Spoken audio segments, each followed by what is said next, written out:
ಬೇಡಿದೊಡೆಯನ್ನೊಡೆಯನ ಬಿಡುವೆ, ಒಡೆಯನ್ ಗೊಡಲ ತೋರಿಯನ್ನ ಬಡತನವ ಬೆನ್ನಯಿಸುವೆ, ಒಡೆಯ ಮಹಾದಾನಿ ಕೂಡಲ ಸಂಗನ ಶರಣರಿಗೆ ಸೆರೆಗೊಡ್ಡಿ ಬೀಳುವೆ. ಪ್ರಾತಸ್ಮರಣೆ ಬಸವಾದಿ ಶರಣರನ್ನ, ಜಗತ್ತಿನ ಎಲ್ಲ ದಾರ್ಶನಿಕರನ್ನು ಸ್ಮರಿಸಿಕೊಂಡು ಇವತ್ತು 2ನೇ ದಿನದ ಸಂಜೆಯ ಸಾರ್ವಜನಿಕ ಸಭಾ ಚಿಂತನೆಯಾಗಿ ನೋಟ ಮತ್ತು ಕೂಟ ಎಂಬ ವಿಷಯದ ಕುರಿತು ಇಲ್ಲಿ ಚಿಂತನೆ ನಡೀತಾ ಇದೆ. ಸರ್, ಒಂದು ನಿಮಿಷ ಮಂಟಪದವರೆಗೆ ದಯವಿಟ್ಟು ಯಾರು ಅವರಿವರೆನ್ನದೆ ಎಲ್ಲ ಹಿರಿಯರಿಗೆ ಶರಣೆಂದು ಇಲ್ಲಿ ನೆರೆದಿರುವ ತಾಯಂದಿರೇ ಶರಣರೇ, ನಿಮ್ಮೆಲ್ಲರಿಗೂ ನನ್ನ ಅನಂತ ಶರಣು ಶರಣ. ನೋಟ ಮತ್ತು ಕೂಟ ನಮ್ದು ಒಳ್ಳೆ ಅದರಿ ಅದೇ ವಿಷಯನ ಹಂಗೆ ಗಟ್ಟಿ ಮಾಡೋದು. ನಾವೇ ಏನಿಲ್ಲ, ಫಲ ಅದ ಮಾಡ್ಬೇಕಾಗಿತ್ತು ಅಷ್ಟೇ. ಹೆಂಗಾರ ಮಾಡಿ ಒಟ್ಟ ಆ ವಿಷಯ ಗಟ್ಟಿಯಾಗಿ ತಿಳ್ಕೊಂಡು ಹೋಗ್ಬೇಕು. ನೋಟ ಏನ್ರಿ? ನೋಟ ಅಂತಂದ್ರೆ ಏನ್ರಿ? ನೋಡುವುದು. ನೋಡಿ ನೋಡಿ ನೋಡಿ ಕೂಡುವುದು ಅಷ್ಟೇ ಅಲ್ಲ, ಕೂಡಿ ಅದ ಆಗೋದು. ನೋಡುವುದು, ಕೂಡುವುದು, ಅದೇ ಆಗುವುದು. ಈ ಎರಡು ಶಬ್ದಗಳು ಬಹಳ ವಿಶೇಷ ಅನಿಸ್ತಾವ. ಒಬ್ಬ ಶರಣರು ಹೇಳ್ತಾರ, ಈ ನೋಟದ ಬಗ್ಗೆ ಬಸವ ತಂದೆ ಹಾಕಿ ಕೊಟ್ಟಿರ್ತಕ್ಕಂತಹ ಮಾರ್ಗ ಅದು ನೋಟದ ಭಕ್ತಿ. ನೋಡ್ರಿ, ನಮ್ಮ ಸಂಗೊಳ್ಳಿ ಸರ್ ಬಹಳ ಸಲ ಮೇಲೆ ಹೇಳ್ತಿರ್ತಾರ, ನೋಟದ ಭಕ್ತಿ ಬಸವಣ್ಣನಿಂದ ಇತ್ತು, ಕೂಟದ ಜ್ಞಾನ ಬಸವಣ್ಣನಿಂದ ಇತ್ತು. ಎಲ್ಲಿಯ ಮಹಾಜ್ಞಾನ? ಮಹಾಪ್ರಕಾಶ. ಬಸವಣ್ಣನಿಲ್ಲದೆ ಮಾಟ ಕೂಟ ಇಲ್ಲ. ಕಪಿಲ ಸಿದ್ಧ ಮಲ್ಲಿಕಾರ್ಜುನ ಅಂತೇಳಿ ಸಿದ್ದರಾಮೇಶ್ವರ ಶಿವಗಳು ಹೇಳ್ತಾರೆ. ಈ ನೋಟ ಕೂಟದ ಬಗ್ಗೆ ರುದ್ರಪ್ಪವರು ಮುಂದುವರೆದು ಬಹಳ ತಾತ್ವಿಕವಾಗಿ ಅದನ್ನ ತಿಳಿಸ್ತಾರೆ. ನಾನು ಆ ಭಾಗವನ್ನು ಮುಟ್ಟಕ್ಕೆ ಹೋಗಲ್ಲ. ಒಂದು 5 ನಿಮಿಷದಲ್ಲಿ ನನಗೆ ಹೇಳೋದಂತೆ, ನಾನು ಇದರ ಒಬ್ಬ ವಿದ್ಯಾರ್ಥಿಯಾಗಿ ಒಂದಷ್ಟು ದಿನಗಳ ಹಿಂದೆ ಮತ್ತು ಬಹಳಷ್ಟು ಇನ್ನೂ ಒಂದಷ್ಟು ಜನರಲ್ಲಿ, ಸಾಧಕರಲ್ಲಿ ಏನಿದೆ ಅಂತಂದ್ರೆ, ವಿಶೇಷವಾಗಿ ಇದು ಲಿಂಗಾಂಗ ಯೋಗವನ್ನ ಮಾಡುವಲ್ಲಿ ಬರ್ತಕ್ಕಂಥ 2 ಶಬ್ದಗಳಿವೆ. ಅಪ್ಪ ಹೌದ್ರಿ, ಇಷ್ಟಲಿಂಗ ಸಾಧನೆಯನ್ನು ಹೊರತುಪಡಿಸಿ ನೋಟಕೂಟ ಇಲ್ಲ. ನೋಟಕೂಟ ಅನ್ನುವಂತ ಶಬ್ದ ನೀವು ತಂದ್ರಿ ಅಂತಂದ್ರೆ ಅದ್ರ ಜೊತೆಗೆ ಇಟ್ ಶುಡ್ ಬಿ ಹೌದು ಲಿಂಗ ಅಲ್ಲಿ ಇರ್ಲೇಬೇಕು. ಲಿಂಗ ಬಿಟ್ಟು ಇವೆರಡೂ ಇಲ್ಲ. ಅವಾಗೇನು ಬಂತಪ್ಪ ಪ್ರಶ್ನೆ ಇಲ್ಲಿ ಅಂತಂದ್ರೆ, ಬಸವ ತಂದೆ ನೋಡಾಕ್ ಹಚ್ಚಾರ ಹೊರತಾಗಿ ನೋಡ್ಕೊಂತ ಕಣ್ ಮುಚ್ಚು ಅಂತ ಹೇಳಿಲ್ಲ. ಇದು ಬಹಳ ಸೆಂಟ್ರಲ್ ಪಾಯಿಂಟ್. ನಾ ಇದನ್ನ ಹೇಳ್ಬೇಕಾಗೈತಿ. ಬಸವರಾಜ್ ಬೆಂಗೇರಿ ಅವರು ಒಂದು ನಾಟಕ ಮಾಡ್ತಾರೆ ಬಸವಣ್ಣವರು. ಬಸವ ತಂದೆ ಕುರಿತು ಒಂದು ವೈಚಾರಿಕವಾಗಿ ಬಹಳ ಚೆನ್ನಾಗಿ ಒಂದು ನಾಟಕವನ್ನು ಬರೆದ. ಅದನ್ನು ಬರೆದವರು ಹೆಸರು ನೆನಪಾಗ್ತಾ ಇಲ್ಲ. ಬಹಳ ವೈಚಾರಿಕವಾಗಿರ್ತಕ್ಕಂಥ ನಾಟಕ. ಮಹಾದೇವ ಬಣಕಾರ್ ಅವರು ತಾತ್ವಿಕವಾಗಿರ್ತಕ್ಕಂತಹ ಬಸವ ತಂದೆಯನ್ನು ಅರ್ಥ ಮಾಡ್ಕೊಳ್ಬೇಕಂತಂದ್ರೆ ಮಹಾದೇವ ಬಣಕಾರ್ ಅವರು ಬರೆದಿರ್ತಕ್ಕಂತಹ, ನಮ್ಮ ಶರಣರಾಗಿರ್ತಕ್ಕಂತಹ ಬಸವರಾಜ್ ಬೆಂಗೇರಿ ಅವರು ಮಾಡ್ತಕ್ಕಂಥ ನಾಟಕದ ಮುಖಾಂತರ ತಾತ್ವಿಕ ನೆಲೆಗಟ್ಟಿನ ಬಸವ ತಂದೆ ಅರ್ಥ ಆಗ್ತಾರೆ. ರಂಗಚೇತನರು ಶತಾಯುಷಗಳಾಗಿ ಲಿಂಗೈಕ್ಯರಾಗಿರ್ತಕ್ಕಂಥ ಈ ಗ್ರಾಮದ ಹೊಳೆ ಆಚೆಗೆ ಇರತಕ್ಕಂಥ ಏನಿಗೆ ಬಾಳಪ್ಪಜ್ಜನವರನ್ನು ನಾವು ಸ್ಮರಿಸಿಕೊಳ್ಳಬೇಕು ಈ ಕ್ಷಣದವರು. ಭಕ್ತಿ ಭಾಂಡಾರಿ ಬಸವಣ್ಣನವರನ್ನ ಈ ನಾಡಿಗೆ ಪರಿಚಯಿಸಿರ್ತಕ್ಕಂಥ, ನಾಟಕದ ಮುಖಾಂತರ ಪರಿಚಯಿಸಿರ್ತಕ್ಕಂಥ ಯಾವ್ದಾದ್ರೂ ಒಬ್ಬ ಹಿರಿಯ ರಂಗಚೇತನ ಇದ್ರೆ ಅದು ಡಾಕ್ಟರ್ ಏನಿಗೆ ಬಾಳಪ್ಪಜ್ಜ. ಅವರು ಭಕ್ತಿ ಭಾಂಡಾರಿ ಬಸವಣ್ಣನವರನ್ನು ಪರಿಚಯ ಮಾಡಿಸಿದ್ರು. ತಾತ್ವಿಕ ಬಸವಣ್ಣನವರನ್ನ ಬಸವರಾಜ್ ಬೆಂಗೇರಿ ಅಪ್ಪ ಅವರು ಪರಿಚಯ ಮಾಡಿಸಿದ್ರು. ಬಟ್ ಅವ್ರು ನೋವಿನಿಂದ ಒಂದು ಮಾತು ಹೇಳಿದ್ರು ಚಿಕ್ಕಪ್ಪದೊಳಗ, ಇಲ್ಲ ಈ ತಾತ್ವಿಕ ನೆಲೆಗಟ್ಟಿನ ನಾಟಕವನ್ನ ನಾನ್ ನಿರೀಕ್ಷೆ ಮಾಡಿದಷ್ಟು ಜನ ಇನ್ನೂ ಇದನ್ನ ಏನ್ ಮಾಡಿಲ್ಲ, ಪ್ರಯೋಗಗಳಾಗಿಲ್ಲ ಅಂತ ಹೇಳಿದ್ರು. ಅಂದ್ರೆ ಇನ್ನೂ ನಮ್ ಜನತೆಲ್ಲ ಹೆಂಗೈತಪ್ಪ ಅಂತ ಬಸವ ಅಂತಂದ್ರೆ ಅವ್ರಿಗೆ ಅನ್ನೋದೇ ನೆನಪು ಬರ್ತೈತೆ ವಿನಃ ಒಬ್ಬ ಸಾತ್ವಿಕ ನಿರಾಕಾರವಾಗಿರ್ತಕ್ಕಂಥ ಆ ಪರವಸ್ತುವಿನ ಸ್ವಸ್ವರೂಪನಾಗಿರ್ತಕ್ಕಂತಹ ಬಸವನ್ನ ಅನ್ನೋದು ಇನ್ನೂ ಬಹಳ ಜನಕ್ಕೆ ದೂರದ. ಅವರೇ ಹೇಳ್ತಾರೆ, ಬಸವ ಎಂಬ ನಾಮ ಎನಗಾಯಿತ್ತು, ನನ್ನ ಹೆಸರು ಬಸವ ಅಂತಿಟ್ಟಾರ ನಮ್ಮ ತಂದೆ ತಾಯಿ. ಏನ್ ಅದ್ಭುತ ಇದು ಅಂತ ಗುರು ಬಸವಣ್ಣನವರ ಆಶ್ಚರ್ಯ ಪಡ್ತಾರ. ಯಾಕಂದ್ರೆ ನಿರಾಕಾರ ಪರವಸ್ತುವಿನ ಹೆಸರೇ ಬಸವ, ಅದು ನನಗೆ ಹೆಸರಿಟ್ಟಾರಲ್ಲ ಅಂತಾರ. ಸೊ ನಾ ಇದನ್ನ ಯಾಕೆ ಹೇಳ್ತೇನೆ ಅಂದ್ರೆ, ಆ ನಾಟಕದೊಳಗಡೆ ಅವ್ರು ಒಂದು ಡೈಲಾಗ್ ಬರ್ದು ಹೇಳ್ತಾರ್ರಿ, ಕೈಯಾಗ ಲಿಂಗ ಹಿಡ್ಕೊಂಡು ಮಾತಾಡಿದಂಗ ಮಾತಾಡ್ತಾರ ಅವ್ರು. ಲಿಂಗದ ಜೊತೆಗೆ ಬಸವ ತಂದೆಗೆ ಮತ್ತು ಲಿಂಗಕ್ಕೂ ಸಂಭಾಷಣೆ ಆಗತೈತಿ ಅಂತಕ್ಕಂತಹ ಮಾತುಗಳನ್ನು ಅವ್ರು ಹೇಳ್ತಾರೆ. ಜಗತ್ತು ಹಿಂಗೆ ಅಜ್ಞಾನಗಳು ಹೊಟ್ಟದವು ತಂದೆ, ನನಗೆ ತಿಳಿಸಿರ್ತಕ್ಕಂತಹ ಈ ಪರಮ ಸತ್ಯವನ್ನು ಈ ಜನರಿಗೂ ಹೆಂಗೆ ತಿಳಿಸ್ಬೇಕು ಅಂತಕ್ಕಂಥದ್ದು ನನಗೆ ಸ್ವಲ್ಪ ಹೇಳು ಅಂತೇಳಿ ಲಿಂಗದ ಜೊತೆಗೆ ಮಾತಾಡ್ತಾರೆ ನೋಡ್ರಿ. ಮತ್ತ ಗುರು ಬಸವ ತಂದೆ ಭಾವಚಿತ್ರವನ್ನು ನೋಡಿದಾಗ ನಮಗ ಅನಿಸ್ತತಿ, ಸುಮ್ಮನೆ ನೋಡಾಕತ್ತಿಲ್ರಿ ಇವರು. ಆ ನೋಡುವ ನೋಟದಲ್ಲಿ ಭಾವ ಹೆಂಗಿದೆ ಅಂತಂದ್ರೆ, ಆ ಭಾವಚಿತ್ರದೊಳಗಡೆ ಏನೋ ಡಿಸ್ಕಷನ್ ಮಾಡಕತ್ತಾರಲ್ಲಿ ಯಾರ್ದೋ ಜೊತೆ ಅಂತ. ನಮ್ಮ ನೋಲಿ ಅಪ್ಪ ಅವ್ರ ಅದಾರನ್ರಿ ಇಲ್ಲಿ, ಅಪ್ಪ ಶರಣರ್ ಅಪ್ಪ ಅವ್ರ ಜೊತೆಗೆ ನಾವು ರುದ್ರಪ್ಪ ಅವರ ಮಗಳ ಇದಕ್ಕೆ ಕಲ್ಯಾಣ ಮಹೋತ್ಸವಕ್ಕೆ ಹೋಗಿ ಬರುವಾಗ ಮುರುಗೋಡದ ಮಹಾಂತ ಅಪ್ಪ ಅವ್ರ ಸುದ್ದಿ ತೆಗೆದ್ರು. ಅವ್ರು ಲಿಂಗ ಪೂಜೆ ಮಾಡ್ಕೋಬೇಕಾದ್ರ ಮಾತಾಡ್ತಿದ್ರು ಅಂತ ಹೇಳಿದ್ರು. ಸರ್ ಇಲ್ಲೇ ಅದಾರ, ಅವ್ರು ನಾಳೆ ಬೇಕಾದ್ರೆ ಕೇಳ್ರಿ. ಅವ್ರು ಮಹಾಂತ ಶಿವಯೋಗಿಗಳು ಅಪ್ಪರವರು ಶಿವಯೋಗ ಮಾಡ್ಕೊಳ್ಳೋ ಸಂದರ್ಭದಲ್ಲಿ ಅವರು ಮಾತಾಡಿದಂಗ ಆಗ್ತಿತ್ತು. ಅತನಿ ಶಿವಯೋಗಿಗಳು ಮಾತಾಡ್ತಿದ್ರು ಅಂತಕ್ಕಂಥವ್ರು ಮಾನ್ಯ ಶರಣರು ಹೇಳಿದ್ರು ಅಲ್ರಿ. ಅದಕ್ಕಾಗಿ ಆ ಲಿಂಗದ ಜೊತೆಗೆ ಮಾತಾಡುವ ಸಂಭಾಷಣೆ ನಡೀತದೆ ಅಲ್ಲಿ. ಅದು ಆ ಸಾಧಕನಿಗೆ ಮಾತ್ರ ಗೊತ್ತು.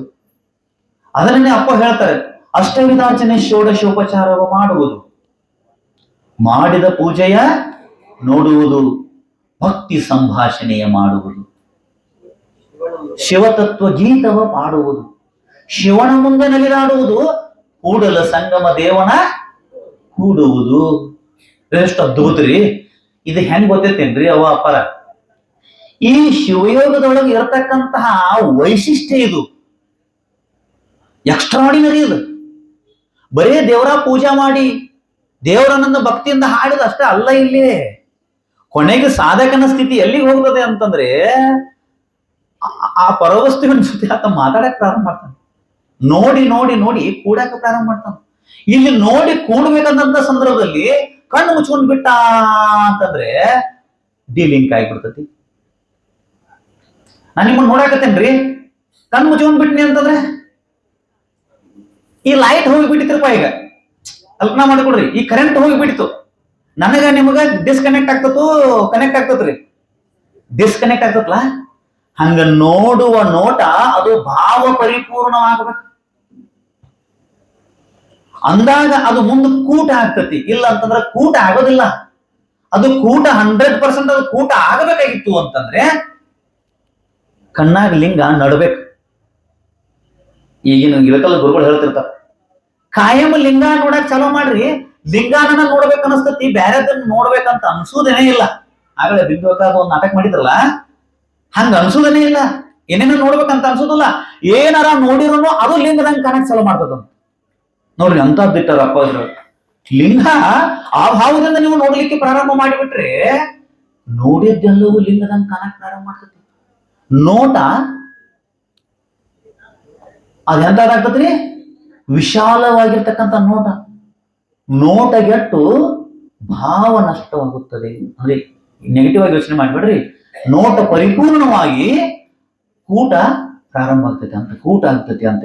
ಇದ್ರ ಹಿಂದಗಡೆ ಒಂದು ಶಬ್ದ ಐತಿ, ಮಾಟ, ನೋಟ, ಕೂಟ. ನಾವು ಚರ್ಚೆ ಮಾಡಿದ್ದು ಅಪ್ಪ ಜೊತೆಗೆ. ಮಾಟ ಆಲ್ರೆಡಿ ಐತ್ರಿ, ಹೌದಲ್ರವ? ಮಾಟ ಇಷ್ಟಲಿಂಗವನ್ನ ಆ ರೂಪದೊಳಗೆ ಮಾಡಿ ಮಾಟ ರೆಡಿ ಮಾಡಿ ಗುರು ನಮ್ ಕೈಯಾಗ ಕೊಟ್ಟಾನ. ನಾವು ನೋಟ ಮತ್ತು ಕೂಟ ಮಾಡ್ಕೊಳ್ಳೋದು ನಮ್ ಕೈಯಾಗೆ. ಮಾಟ ಆಲ್ರೆಡಿ ಇದೆ, ನೋಟ ಕೂಟ ಆಗ್ಬೇಕು. ಅದನ್ನ ಒಂದು ವಚನ ಬರೀ ಜಸ್ಟ್ ಹೇಳ್ಬಿಡ್ತೇನೆ ಅಷ್ಟೇ. ಸುಪ್ರಭಾತ ಸಮಯದಲ್ಲಿ ಅರ್ಥಿಯಲ್ಲಿ ಲಿಂಗವನ್ನು ನೆದರೆ ತಪ್ಪುವವು ಅಪಮೃತ್ಯು ಕಾಲ ಕರ್ಮಗಳಯ್ಯ. ಮುಂದೇನಿದ್ದೇವರ ನೋಟ ಶಂಭು ನಿಮ್ಮಯ ನೋಟ ಹೆರೆ ಹಿಂಗದ ಕಣ್ಬೇಟ. ಏನ್ರಿ ಅದರ ಅರ್ಥ? ಹೆರೆ ಹಿಂಗದ ಕಣ್ಬೇಟ, ಸದಾ ಸನ್ನಿಹಿತನಾಗಿ ಶರಣೆಂಬುವುದು ನಂಬುವುದು. ಅದನ್ನ ನಂಬ್ರಿ ಅಂತ ಹೇಳ್ತಾರೆ. ಅಂದ್ರ ಇದು ಎಲ್ಲಿಗೆ ಹೋಗಿ ಹೆತ್ರಿ? ಸಾಹೇಬ್ರು ಹೇಳಿದ್ರು ನೋಡ್ರಿ ನಿನ್ನೆ, ಕಾಣಲಾರ್ದಂಗ ಹೂ ಏರಿಸಿಕೊಂಡು ಗ್ಯಾಸ್ ಹಿಡ್ಕೊಂಡ್ ಕುಂತ್ರ ನೋಟ್ ಆಗೋದಿಲ್ಲ. ಮತ್ತದು ನಾನು ಇದನ್ನ ಪೂರಾ ತಪ್ಪು ಹೇಳಿದ್ದೀನ್ರಿ. ಈ ಒಂದು ಕಮ್ಮಟದಾಗ ಅವರ ನನ್ನ ಎಚ್ಚರಿಸಿದ್ರು, ಒಂದು ಹೂವು ಏರಿಸ್ಬೇಕಪ್ಪ ಅಂತ ಹೇಳಿದ್ರು. ಅವರ ನಮ್ಗೆ ಹೂವು ಇಲ್ಲಂದ್ರೆ ಏನ್ ಮಾಡೋದ್ರಿ? ಇಲ್ಲಂದ್ರೆ ಪರವಾಗಿಲ್ಲ, ಬಟ್ ಒಂದು ಹೂವ ಏರಿಸ್ಬೇಕು. ಹೂವು ಏರಿಸ್ಬೇಡ ಅಂತ ಶರಣರು ಹೇಳಿಲ್ಲ, ಒಂದೇ ಒಂದು ಪುಷ್ಪವನ್ನ ಲಿಂಗಕ್ಕೆ ಏರಿಸ್ಬೇಕು. ಲಿಂಗ ಕಾಣ್ಲಾರ್ದಂಗ ಹೂವು ಏರಿಸಿದ್ರೆ ಮತ್ತೆ ಲಿಂಗ ಕಾಣೋದನೇ ಇಲ್ಲ ಅಂದ್ರೆ ನಿಮಗ್ ನೋಟ ಹೆಂಗಾಗುದ್ರಿ? ನೋಡೋದು ಹೆಂಗ? ಅದಕ್ಕಾಗಿ ಲಿಂಗದ ನಿರೀಕ್ಷಣೆ ಆಗ್ಬೇಕಾಗಿತ್ತು ಅಂತಂದ್ರೆ, ನಿಂಗ ನೋಡ್ಬೇಕಾಗಿತ್ತು ಅಂತಂದ್ರೆ ಆ ಮಾಟವಾಗಿರ್ತಕ್ಕಂತ, ಮಾಟ ಅಂದ್ರೆ ಆಲ್ರೆಡಿ ಐತಿ ಅಂತದೆಲ್ಲ, ಎಲ್ಲ ತಯಾರಿಯಾಗಿದೆ, ಐತ್ ನೋಡಪ್ಪ, ನೋಡ್ಕೋ ಅಂತ. ಇದನ್ನ ನೋಡು, ಚಂದಗೆ ನೋಡು, ಚಂದಗೆ ನೋಡು. ಈಗ ನಾವು ನೋಡ್ತಾ ನೋಡ್ರಿ, ಏನಾರ ಒಂದು ನೋಡಿದ್ ನಮಗ್ ಕರೆಕ್ಟ್ ಆಗಿ ನಮ್ ಸ್ಮೃತಿ ಪಟಲದಾಗ ಉಳಿದ್ಬಿಡ್ತದ. ಹಾಗೆ ಆ ಭಾವದಿಂದ ಇಲ್ಲಿ ಲಿಂಗವನ್ನು ನಾವು ನೋಡ್ಬೇಕು ಅನ್ನೋದನ್ನ ಹೇಳ್ತಾರೆ. ಅದಕ್ಕೆ ಬಸವನವರು ಹೇಳ್ತಾರೆ ನೋಡ್ರಿ, ನಿಮ್ಮ ನೋಟ ಅನಂತ ಸುಖ, ನಿಮ್ಮ ಕೂಟ ಪರಮ ಸುಖ, ಔಟು ಕೋಟಿ ರೋಮಂಗಳೆಲ್ಲ ಕಂಗಳಾಗಿ ನೋಡುತ್ತಿದ್ದೆನು, ನಿಮಿರ್ದಗಣ್ಣ ಕಂಗಳು ಅಂತ ಹೇಳ್ತಾರೆ. ಹೆಂಗ ನೋಡ್ಯಾರ ನೋಡ್ರಿ ಅವ್ರ? ಯಾವ ರೀತಿ ನೋಡಿರ್ಬೇಕು ಹೇಳ್ರಿ? ಆಗಲೇ ಒಂದು ಹೊರಡು ಹೇಳಿನ್ರಿ ನಾನು, ಸುಪ್ರಭಾತ ಸಮಯದಲ್ಲಿ ಅರ್ತಿಯಲ್ಲಿ ಲಿಂಗವ ನೆನೆದರೆ, ನೆನೆಯೋದು ಮೀನ್ಸ್ ನೋಡುವುದನೇ. ಅರ್ತಿ ಅಂತ ಒಂದು ಶಬ್ದ ಬಳಸ್ತಾರೆ. ನಮ್ಮ ಅನುಭಾವಿಗಳೆಲ್ಲ ಆ ವಚನವನ್ನ ವಿಶ್ಲೇಷಣೆ ಮಾಡಿದಾಗ ಅರ್ತಿ ಅನ್ನುವಂತ ಶಬ್ದ ಹೆಂಗ ಅರ್ಥ ಆಯ್ತು ಗೊತ್ತೈತೇನ್ರಿ? ಅರ್ತಿ ಅನ್ನುವಂತ ಪದದ ಅರ್ಥ ಹೆಂಗ ನೋಡೋದು ಗೊತ್ತೈತೇನ್ರಿ? ಇನ್ನೊಂದು ವಚನ ಐತ್ರಿ ಬಸವತಂದು, ಕಂಬಳಕ್ಕೆ ಹೋಗಿ ಕನಕದ ಕೊಡವ ಕಂಡಂತೆ ಮಹತ್ತ ಲೋಕಕ್ಕೆ ಒಂದು ಮಾನವ ಶರೀರ ಕಂಡ. ಬೇರೆ ಸಂದರ್ಭದಾಗ ಹೇಳಿದಾರೆ ಅವ್ರೆ, ಬಟ್ ನಾನು ಅದನ್ನ ಇಲ್ಲಿ ಹೆಂಗ್ ಉಪಯೋಗ ಮಾಡೋದನ್ನ ಅಂತಂದ್ರೆ, ಒಬ್ಬ ಪೂರ್ಣ ಬಡವ್ರಿ, ಪೂರ್ಣವಾಗಿರ್ತಕ್ಕಂಥ ಬಡವ, ಅವ್ನ ತತ್ವ ಗೊತ್ತಿಲ್ಲ, ಏನೂ ಗೊತ್ತಿಲ್ಲ, ಅವ್ನು ಏಕಾಏಕಿ ಏನಾಗ್ಬಿಡ್ತಪ್ಪ ಅಂತಂದ್ರ ಒಂದು ವಸ್ತು ಸಿಗ್ತತಿ,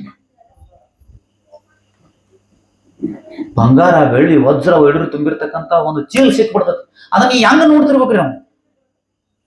ಎಷ್ಟು ಹೆಂಗ ಅನ್ಸಿರ್ಬೇಕು ಅವ್ನು? ಅದನ್ನ ನೋಡುವಾಗ ಅವ್ನಿಗೆ ಹೆಂಗ ಭಾವ ಆಗಿರ್ಬೇಕು. ಅಥವಾ ಬಹಳ ದಿನಗಳ ಮೇಲೆ ಬಂದಿರತಕ್ಕಂತಹ ಒಬ್ಬನ, ನಮ್ಮ ಸಹೋದರನೋ ನಮ್ಮ ತಾಯಿನೋ, ಒಂದು ಶಿಶು ತನ್ನ ತಾಯಿಯನ್ನು ನೋಡುವಾಗ ಹೆಂಗ್ ಖುಷಿಯಿಂದ ನೋಡ್ತೈತಿ ನೋಡ್ರಿ. ಅರ್ತಿ ಅಂತಂದ್ರೆ ವೆರಿ ಎಂಥೂಸಿಯಾಸ್ಟಿಕ್, ಅತ್ಯಂತ ಕುತೂಹಲದಿಂದ, ಇನ್ನೂ ಏನೋ ಐತಿದ್ರಾಗ, ಇನ್ನೂ ಏನೋ ಐತಿದ್ರಾಗ, ಇನ್ನೂ ಏನೋ ಐತಿದ್ರಾಗ, ಏನೋ ಐತಿದ್ರಾಗ, ನಾ ಇನ್ನ ಹುಡುಕ್ಬೇಕು, ಇದನ್ನ ಇನ್ನ ಹುಡುಕ್ಬೇಕು, ಇದ್ರ ಜಾಣನ ಹಿಡಿದನ್ನ ಭೇದಿಸ್ಬೇಕು, ಇದ್ರೊಳಗೆ ಇನ್ನೂ ಏನೋ ಬೆಳಕೈತಿ, ಇನ್ನೂ ಮಹಾ ಬೆಳಗೈತಿ, ಪರಮ ಬೆಳಗೈತಿ. ಈ ಭಾವದಿಂದ ಲಿಂಗವನ್ನು ನೋಡ್ರಿ ಅಂತ ಹೇಳ್ತಾರೆ. ಸುಮ್ಮನೆ ಕಾಟಾಚಾರಕ್ಕೆ ಹಿಡ್ಕೊಂಡ್ ನೋಡೋದಲ್ಲ. ಅರ್ತಿಯಲ್ಲಿ ಲಿಂಗವನ್ನು ನೆನೆಯೋದು ಅಂತಂದ್ರೆ ಬಹಳ ಕುತೂಹಲದಿಂದ, ಬಹಳಷ್ಟು ಆಸಕ್ತಿ ವಹಿಸಿ, ಅಷ್ಟು ಭಕ್ತಿಯಿಂದ ಮೀರಿರ್ತಕ್ಕಂಥ ಇನ್ನೊಂದು ಯಾವ್ದಾರ ಶಬ್ದ ಇದ್ರು ಬೇಕಾದ್ರೆ ಬಳಸ್ರಿ, ಅಷ್ಟು ಎಂಥೂಸಿಯಾಸ್ಟಿಕ್ ಆಗಿ ಲಿಂಗವನ್ನು ನೋಡುವುದಕ್ಕೆ ಅರ್ತಿ ಅಂತ ಕರೀತಾರೆ. ಹಾಗೆ ನೋಡುವುದರಿಂದ ಏನಾಗ್ತದೆ ಅಂತಂದ್ರೆ, ನೋಟ ಅದು ಬಲಿಯುತ್ತದೆ, ಗಟ್ಯಾಕೋ ಅಂತ ಹೋಗ್ತದೆ. ಅದು ಬಲದಾಗ ಏನಾಗ್ತದಪ್ಪ ಅಂತಂದ್ರೆ ಅವಾಗ ಕೂಟ ಆಗ್ತದೆ. ಅವಾಗ ಇವತ್ತು ಸರ್ ಹೇಳಿದಂತ ಆ ಶಿವಯೋಗ ಕುಂತ ತಕ್ಷಣ ಏನಾಗ್ತದಪ್ಪ ಅಂತಂದ್ರೆ, ಕರೆಂಟ್ ಪಾಸ್ ಆದಂಗಾಗಿ ಲೈಟ್ ಹೆಂಗ್ ಹತ್ತತ್ಲ ಎಲ್ಲಾ ಕಡೆ, ಹಂಗೆ ಚಕ್ರಗಳ ಜಾಗೃತ ಆಗಿ ಚಲೋ ಆಗ್ತಾವ. ಆ ನೋಟಕ್ಕೂ ಈ ಅಂತರಂಗದ ಗಟ್ಟಿತನಕ್ಕೂ ಲಿಂಕ್ ಐತ್ ನೋಡ್ರಿ. ಮತ್ತೆ ಅಲ್ಲಿ ನೋಡ್ತೀವಿ, ಅಪ್ಪವ್ರು ಹೇಳತ್ತೀರಿ ಬೆಳಿಗ್ಗೆ ದೃಷ್ಟಿ ಎಲ್ಲಿರ್ಬೇಕಂತ ಹೇಳತ್ತಿದ್ರು ಅವ್ರ. ದೃಷ್ಟಿ ಲಿಂಗದ ಮೇಲಿರಲಿ. ನಿಮ್ಮ ಸಂಪೂರ್ಣವಾಗಿರ್ತಕ್ಕಂಥ ನಿಮ್ಮ ಅಂತರಂಗದ ಏನೋ ಒಂದು ಅಸ್ತಿತ್ವ ಇದೆಯೋ, ನಿಮ್ಮ ತನ ಅಂತಕ್ಕಂಥದ್ದು ಇದೆಯೋ, ನಿಮ್ಮ ಭಾವ ಇದೆಯೋ, ಅದೆಲ್ಲಿರ್ಲಿ ನಿಮ್ಮ ಗಮನ ಆಯಾಯ ಸ್ಥಾನಗಳಲ್ಲಿ, ಆಯಾಯ ಚಕ್ರಗಳಲ್ಲಿ, ಆಯಾಯ ಲಿಂಗಗಳಲ್ಲಿ, ಆಯಾಯ ಸ್ಥಾನಗಳಲ್ಲಿ ಗಮನವನ್ನು ಹರಿಸ್ರಿ. ಬಟ್ ದೃಷ್ಟಿ ಮಾತ್ರ ಲಿಂಗದ ಮೇಲೆ ಇರಲಿ. ಎಲ್ಲಿನೂ ಕೂಡ ಕಣ್ಣುಗಳನ್ನ ಮುಚ್ಚಾಡ್ರಿ ಅಂತ ಹೇಳ್ತಾರೆ. ಒಂದ್ ಹಂತ ಬರ್ತೈತ್ರಿ, ಒಂದ್ ಹಂತಕ್ಕೆ ಹೋದ್ರಿಂದ ನಿಮ್ಮ ಕಣ್ಣು ತೆರೆದಂಗೆ ಇರ್ತೀರಿ, ಬಟ್ ಆ ಲಿಂಗನ ಕೂಡ ಕಾಣಕ್ ಹತ್ತೋದಿಲ್ಲ, ಅವಾಗ ಕಾಣಿಸೋದಿಲ್ಲ, ಎಲ್ಲ ಬೆಳಕಾಗ್ಬಿಡ್ತೈತಿ. ಬೆಳಗಿನ ಬೆಳಗು ಮಹಾ ಬೆಳಕು. ಕಾಣಬಾರದ ಲಿಂಗವು ಕರಸ್ಥಲಕ್ಕೆ ಬಂದರೆ ಏನಾಗಿದ್ದು ಸೂಜಿಗ ಹೌದೆನ್ನಲೊಮ್ಮೆ ಅಲ್ಲೆನ್ನಲೊಮ್ಮೆ. ಹೆಂಗ ಹೇಳ್ತಾರ ಪ್ರಭುದೇವರು, ಹೆಂಗ ಹೌದನ್ಲು ಅಲ್ಲನ್ಲು, ಏನು ಬೆಳಕನ್ಲು, ವಾಟ್ ಏನಪ್ಪ ನನಗೆ ಆಶ್ಚರ್ಯ ಇದಂತ ಅಂತಾರಲ್ಲ, ಆ ಸ್ಥಿತಿಗೆ ಸಾಧಕ ಹೋಗ್ತಾನೆ. ಅದಕ್ಕೆ ಬೇಸ್ ಆಗಿರುವುದನ್ನೇ ನೋಟ. ಹಂಗಾರೆ ನಾವು ಲಿಂಗ ದೀಕ್ಷೆಯನ್ನ ತೆಗೆದುಕೊಂಡು ಇಷ್ಟಲಿಂಗ, ಪ್ರಾಣಲಿಂಗ, ಭಾವಲಿಂಗ ಅಂದ್ರೆ ಏನ್ ಗೊತ್ತಾಯ್ತು, ಇವೆಲ್ಲ ಗೊತ್ತಾಗೈತಿ. ಬಟ್ ಇವೆಲ್ಲವಕ್ಕೂ ಬೇಸ್ ಆಗಿರ್ತಕ್ಕಂಥ ಶಿವಯೋಗದಲ್ಲಿ ಮುಂದುವರೆದಂತ ಹಂತವೇ ಈ ನೋಟ ಮತ್ತು ಕೂಟ. ಇದು ಪ್ರಾಸ್ತಾವಿಕ ಕೆಲವು ವಿಚಾರಗಳನ್ನ ನಾನು ನಿಮ್ ಜೊತೆಗೆ ಹಂಚ್ಕೊಂಡೆ ಅಷ್ಟೇ. ಅದನ್ನ ಒಂದು ವಚನ ಬಸವನವರು ಹೇಳ್ತಾರೆ ನೋಡ್ರಿ, ಕಂಗಳ ನೋಟ, ಹೃದಯದ ಜ್ಞಾನ, ಮನದಲ್ಲಿ ನಾನು ಮಾತನಾಡುತ್ತಿದ್ದೇನೆ. ಯಾರ ಜೊತೆ ಮಾತಾಡುತ್ತಿದ್ರೆ ಹಂಗಾರ ಅವರು? ನನ್ನೊಳಗೆ ಇರುವಂತಹ ಪರವಸ್ತುವಿನ ಜೊತೆಗೆ ಅವ್ರು ಮಾತನಾಡುತ್ತಿದ್ರು. ತನ್ನೊಳಗೆ ಮತ್ತೆ ಬಹಳಷ್ಟು ವಚನಗಳನ್ನ ಗಮನಿಸ್ರಿ ನೀವು, ಅವ್ರು ಮಾತಾಡಿದಂಗ ಅದಾವ. ಅವರು ಹೂನ್ರಿ, ಅಯ್ಯ ಓ ಬಾರಯ್ಯ, ನೀ ಬಾರದಿರಲ್ಲ ಅನ್ನೋ ಕಲ್ಲು ಮುಳ್ಳಾಗಿ ಏನಯ್ಯ. ಸಿದ್ದರಾಮೇಶ್ವರ ಹೇಳ್ತಾರೆ, ಓ ಬಾರಯ್ಯ, ನೀ ಬಾರದಿರಲ್ಲ ಅನ್ನೋ ಕಲ್ಲು ಮುಳ್ಳಾಗಿ ಏನಯ್ಯ. ಹೇ ಲಿಂಗಯ್ಯ, ಬಾರಯ್ಯ, ನೀ ಬಾರಯ್ಯ, ನಿಮ್ಮ ಧರ್ಮ ಹೇಳಯ್ಯ. ಕಪಿಲ ಸಿದ್ಧ ಮಲ್ಲಿನಾಥಯ್ಯ, ನೀ ಬಾರಯ್ಯ, ನಿಮ್ಮ ಧರ್ಮ ಹೇಳಯ್ಯ. ಇನ್ನೊಂದು ವಚನ ಐತ್ರಿ, ಆವಾಗ ಬಂದಾನೋ ಬೈದು ಬುದ್ಧಿ ಹೇಳುವ ನನ್ನ ತಂದೆ ಅಂತ ಕೇಳ್ತಾರೆ. ಅಯ್ಯ ಅಯ್ಯ ಎಂದು ಕರೆಯುತ್ತಲಿದ್ದೇನೆ, ಅಯ್ಯ ಅಯ್ಯ ಎಂದು ಬರಲುತ್ತಲಿದ್ದೇನೆ. ಓ ಎನ್ನಬಾರದೆ ಮೌನವೇ, ಆವಾಗಲೂ ನಿನ್ನ ಕರೆಯುತ್ತಲಿದ್ದೇನೆ. ಎಷ್ಟು ದಿನ ಆತ್ಮೀನ ಕರ್ಕೊತ, ಎಷ್ಟೊತ್ತ ಆತ್ಮೀನ ಕರೆಯಾಕೈತಿ ನಾನು. ಓ ಎನ್ನಬಾರದೆ ಮೌನವೇ ಕೂಡಲ ಸಂಗಮ ದೇವ. ಏನ್ರಿ ಒಂದ ಎರಡ? ಬಹಳಷ್ಟು ಶರಣರ ವಚನಗಳಲ್ಲಿ. ಯಾಕ? ಆ ಲಿಂಗವನ್ನು ಕೊಟ್ಟಿರ್ತಕ್ಕಂಥ, ಈ ಧರ್ಮವನ್ನು ಕೊಟ್ಟಿರ್ತಕ್ಕಂಥ ಮೂಲ ಧರ್ಮಪಿತ ಹಾಕಿ ಕೊಟ್ಟಿರ್ತಕ್ಕಂಥ ಮಾರ್ಗದಲ್ಲಿ ಶರಣರು ಸಾಗಿದಾಗ ಅದೇ ಛಾಯೆ ಇನ್ನುಳಿದ ವಚನಗಳಲ್ಲಿ ಕೂಡ ಕಾಣ್ತದೆ. ಅದಕ್ಕಾಗಿ ಬಹಳ ಸ್ಪಷ್ಟತೆ ಇದು, ಬಹಳ ಕ್ಲಿಯರ್ ಇದೆ. ಇದು ನೋಟ, ಕೂಟ. ನೋಟದಿಂದ ಪ್ರಾರಂಭವಾಗಿ ಕೂಟದಲ್ಲಿ ಇದು ಸಮರಸಗೊಳ್ತತೆ. ಅಲ್ಲೆಲ್ಲಿನೂ ಕೂಡ ಏನಾಗ್ತದಪ್ಪ ಅಂತಂದ್ರೆ ಇದು ಇನ್ನಷ್ಟು ವಿಸ್ತಾರಗೊಳ್ತಂತ ಹೇಗೆ ಹೋಗ್ತದೆ ಅಂತಕ್ಕಂಥ ಇದರ ಮುಂದುವರೆದ ಅಂದ್ರೆ ಹೆಚ್ಚಿನ ಚಿಂತನೆಯನ್ನ ಹಿರಿಯರಾಗಿರ್ತಕ್ಕಂಥ ರುದ್ರಪ್ಪ ಅವರು ಮಾಡ್ತಾರಂತ ಹೇಳ್ಕೊಂಡು ಅವಕಾಶ ಕೊಟ್ಟಿದ್ದಕ್ಕಾಗಿ ತಮ್ಮೆಲ್ಲರಿಗೂ ವಂದಿಸಿ ನನ್ನ 2 ಪುಷ್ಪಗಳನ್ನ ಧರ್ಮಗುರು ಬಸವ ತಂದೆ ಪಾದಕ್ಕೆ ಅರ್ಪಿಸುತ್ತೇನೆ. ಸರ್ವರಿಗೂ ಶರಣು ಶರಣ.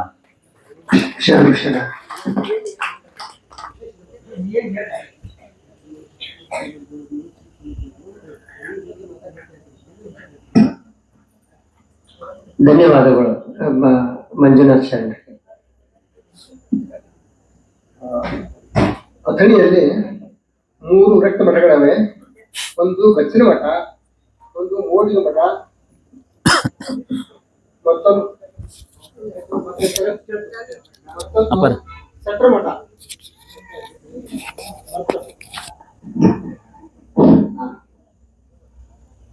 ನಾನು ನಿನ್ನೆ ಹೇಳಲು ಮರೆತೆ. ಸಟ್ರ ಮಠದ ಮರುಸಿದ್ಧ ಸೇವಕರು ತಮ್ಮ ಏನಾದರೂ ಮನೆಯ ತೊಂದರೆಗಳನ್ನಾದರೆ ಯಾವುದೇ ವಿಷಯಗಳ ಅಹವಾಲುಗಳನ್ನು ತೆಗೆದುಕೊಂಡು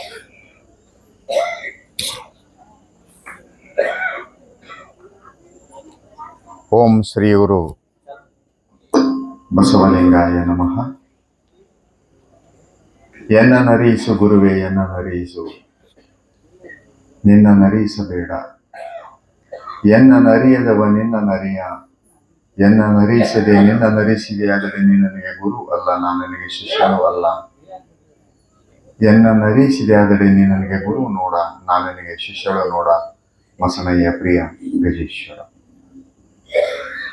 ಧರ್ಮಗುರು ಅಪ್ಪ ಬಸವಣ್ಣವರ ಮಹಾಂಚೇತನವನ್ನು ಅರುಣ್ಮಂದಿರದಲ್ಲಿ ಸ್ಮರಿಸುತ್ತಾ, ಜಗತ್ತಿನ ಎಲ್ಲ ಸಂತ ಮಹಾಂತರನ್ನು ಸ್ಮರಿಸುತ್ತಾ, ಈ ಧರ್ಮಕ್ಕಾಗಿ ತಮ್ಮೆಲ್ಲ ಬದುಕನ್ನು ಪೂರ್ಣಗೊಳಿಸಿಕೊಂಡಂತಹ, ತ್ಯಾಗ ಮಾಡಿದಂತಹ ಹಳಕಟ್ಟಿ ಅಪ್ಪವರನ್ನು, ಹರಡೇಕರ್ ಮಂಜಪ್ಪನವ್ರನ್ನ, ಉತ್ತಂಗಿ ಚೆನ್ನಪ್ಪನವರನ್ನು ನೆನಪಿಸ್ಕೊಳ್ತಾ, ಯಾಕಂದ್ರೆ ಅವರ ಋಣದಲ್ಲಿ ನಾವಿದ್ದೇವೆ. ಇವತ್ತೇನಾದ್ರೂ ನಾವು ಮಾತಾಡ್ತಿದ್ವಿ ಅಂದ್ರೆ ಹಳಕಟ್ಟಿ ಅಪ್ಪ ಅವರ ಹರಿದ ಅಂಗಿ ನೆನಪಾಗ್ಬಿಟ್ಟು ನಮ್ಗೆ ಅಷ್ಟೇ. ಎಲ್ಲ ರಾವ್ ಬಹದ್ದೂರ್ ಕುಟುಂಬದಲ್ಲಿ ಇದ್ದು ಸಹಿತ ತಮ್ಮ ಇಡೀ ಬದುಕನ್ನ, ತಮ್ಮೆಲ್ಲ ಸುಖಗಳನ್ನ ಬದಿಗೊತ್ತಿ ವಚನ ಸಾಹಿತ್ಯಕ್ಕಾಗಿ ಜೀವ ಸವಿಸಿದಂಥ ಮಹಾನ್ ಚೇತನರು. ಅದನ್ನು ನಾವು ಇವತ್ತು ನೆನಪೈತಿ. ನಮ್ಮ ಕೈಯಲ್ಲಿರುವ ವಚನಗಳೆಲ್ಲ ಅವರು ಕೊಟ್ಟಂಥ ವಚನಗಳೇ. ಇವತ್ತೆಲ್ಲೋ ಗೋಡೆಗಳಲ್ಲೋ ಎಲ್ಲೋ ಯಾರದೋ ಮನೆಯಲ್ಲಿ ಬಟ್ಟೆ ಗಂಟಿನಲ್ಲಿ ಇರ್ತದೋ ಅಷ್ಟೇ. ಈ ನೆಲೆಯಲ್ಲಿ ಇವತ್ತಿಷ್ಟು ಅದಕ್ಕೆ ವ್ಯಾಖ್ಯಾನಗಳನ್ನು, ಸಾಧನೆಗಳನ್ನು ಅದಕ್ಕೆ ನಾವು ಜೋಡಿಸ್ತಾ ಇದ್ದೀವಿ ಅಂತಂದರೆ ಅದು ಅವರ ಕಾರುಣ್ಯ. ಈ ರೀತಿಯಲ್ಲಿದ್ದಾಗ ಇವತ್ತು ಈ ಸಾಧನಾ ಪಥ, ಶಿವಯೋಗ ಸಾಧನಾ ಪಥದ 2ನೇ ದಿನದ ಸಾಯಂಕಾಲದ ಕಾರ್ಯಕ್ರಮ. ಬಹುಶಃ ಈ 2 ದಿನಗಳು ಸಹಿತ ಉತ್ಕೃಷ್ಟವಾದ ಚಿಂತನೆಗಳು, ಮೂಡಿ ಬಂದು ಅನ್ನೋದನ್ನು ನಮ್ಮ ಸ್ವಾಮೀಜಿ ಒಬ್ಬರು ಬಂದಿದ್ರಲ್ಲ, ಅವರೇ ಅದನ್ನ ಸ್ಪಷ್ಟಪಡಿಸಿದರು. ಇವತ್ತು ಬಸವ ತತ್ವ 12ನೇ ಶತಮಾನದಲ್ಲಿ ಹುಟ್ಟಿ ನಂತರದಲ್ಲಿ ಅದು ಏಳು ಬೀಳುಗಳನ್ನ ಕಾಣುತ್ತಾ ಹೋದಂತ ಸಂದರ್ಭದಲ್ಲಿ ನಾವು ಇವತ್ತು ಎಂತಹ ಪರಿಸ್ಥಿತಿಯಲ್ಲಿ ಇದೀವಿ ಅಂತ ಹೇಳಿದ್ರೆ, ಅದನ್ನ 12ನೇ ಶತಮಾನದಲ್ಲಿ ಹೊತ್ತು ಮೆರೆಸಿ ತಮ್ಮನ್ನ ಬಸವ ವಚನಗಳಿಂದ ಸಮಾಜದಲ್ಲಿ ಉನ್ನತ ಸ್ಥಾನಕ್ಕೆ ತಮ್ಮನ್ನು ಏರಿಸಿಕೊಂಡಂತ ಲಿಂಗಾಯತರು ಇವತ್ತು ಇದನ್ನ ಬಹಳಷ್ಟು ನಿಕೃಷ್ಟವಾಗಿ ನೋಡ್ತಕ್ಕಂಥ ಸ್ಥಿತಿಯಲ್ಲಿದ್ದೀವಿ ನಾವು. ಸಮಾಜದಲ್ಲಿ ಒಂದು ಉನ್ನತ ಸ್ಥಾನ ಲಿಂಗಾಯತ ಅಂತಕ್ಕಂಥದ್ದು ಯಾರಿಗಾನ ಸಿಕ್ಕಿದ್ರೆ ಅದು ಬಸವ ತಂದೆಯಿಂದ ಅನ್ನೋದನ್ನ ಮರೆತುಬಿಟ್ಟಿದ್ದೀವಿ ನಾವು. ಅದರಲ್ಲಿನೇ ಚರಜಂಗಮರಾದಂತಹ ಹಿರೇಮಠದ ಅಪ್ಪಗಳು ನಮಗೆ ಬಹಳಷ್ಟು ಲಿಂಗ ತತ್ವದ ಬಗ್ಗೆ ತಿಳಿಸಿ, ಅವರ ಪೂರ್ವಜರೆಲ್ಲ ಈ ಲಿಂಗ ತತ್ವ ಬೆಳಗಲು ಬಹಳ ಸಹಾಯ ಮಾಡಿದ್ದಾರೆ. ಇವತ್ತು ಊರುಗಳಲ್ಲಿ ಇರತಕ್ಕಂಥ ಹಿರೇಮಠಗಳೆಲ್ಲ ಸಹಿತ ಬೇರೆ ಏನಲ್ಲವೋ ಅವು ನಮ್ಮ ಚರಜಂಗಮರ ವಾರಸುದಾರ ಅವರೆಲ್ಲ. ಆದ್ರೆ ಅವರು ಇವತ್ತು ನಮ್ಮನ್ನು ಮರೆತಿದ್ದಾರೆ. ಒಂದಿಷ್ಟು ಏನೋ ಬಸವಣ್ಣ ಅಂದ ಕೂಡಲೇ ಕಸಿಬಿಸಿ ಶುರುವಾಗ್ತೈತಿ, ಹಂಗಾಗಬಾರ್ದು. ಇಂಥ ನೆಲೆಯಲ್ಲಿ ನೋಡಿದಾಗ ಅಪೂರ್ವವಾದಂಥ ಧರ್ಮವನ್ನು ಕೊಟ್ಟಂತಹ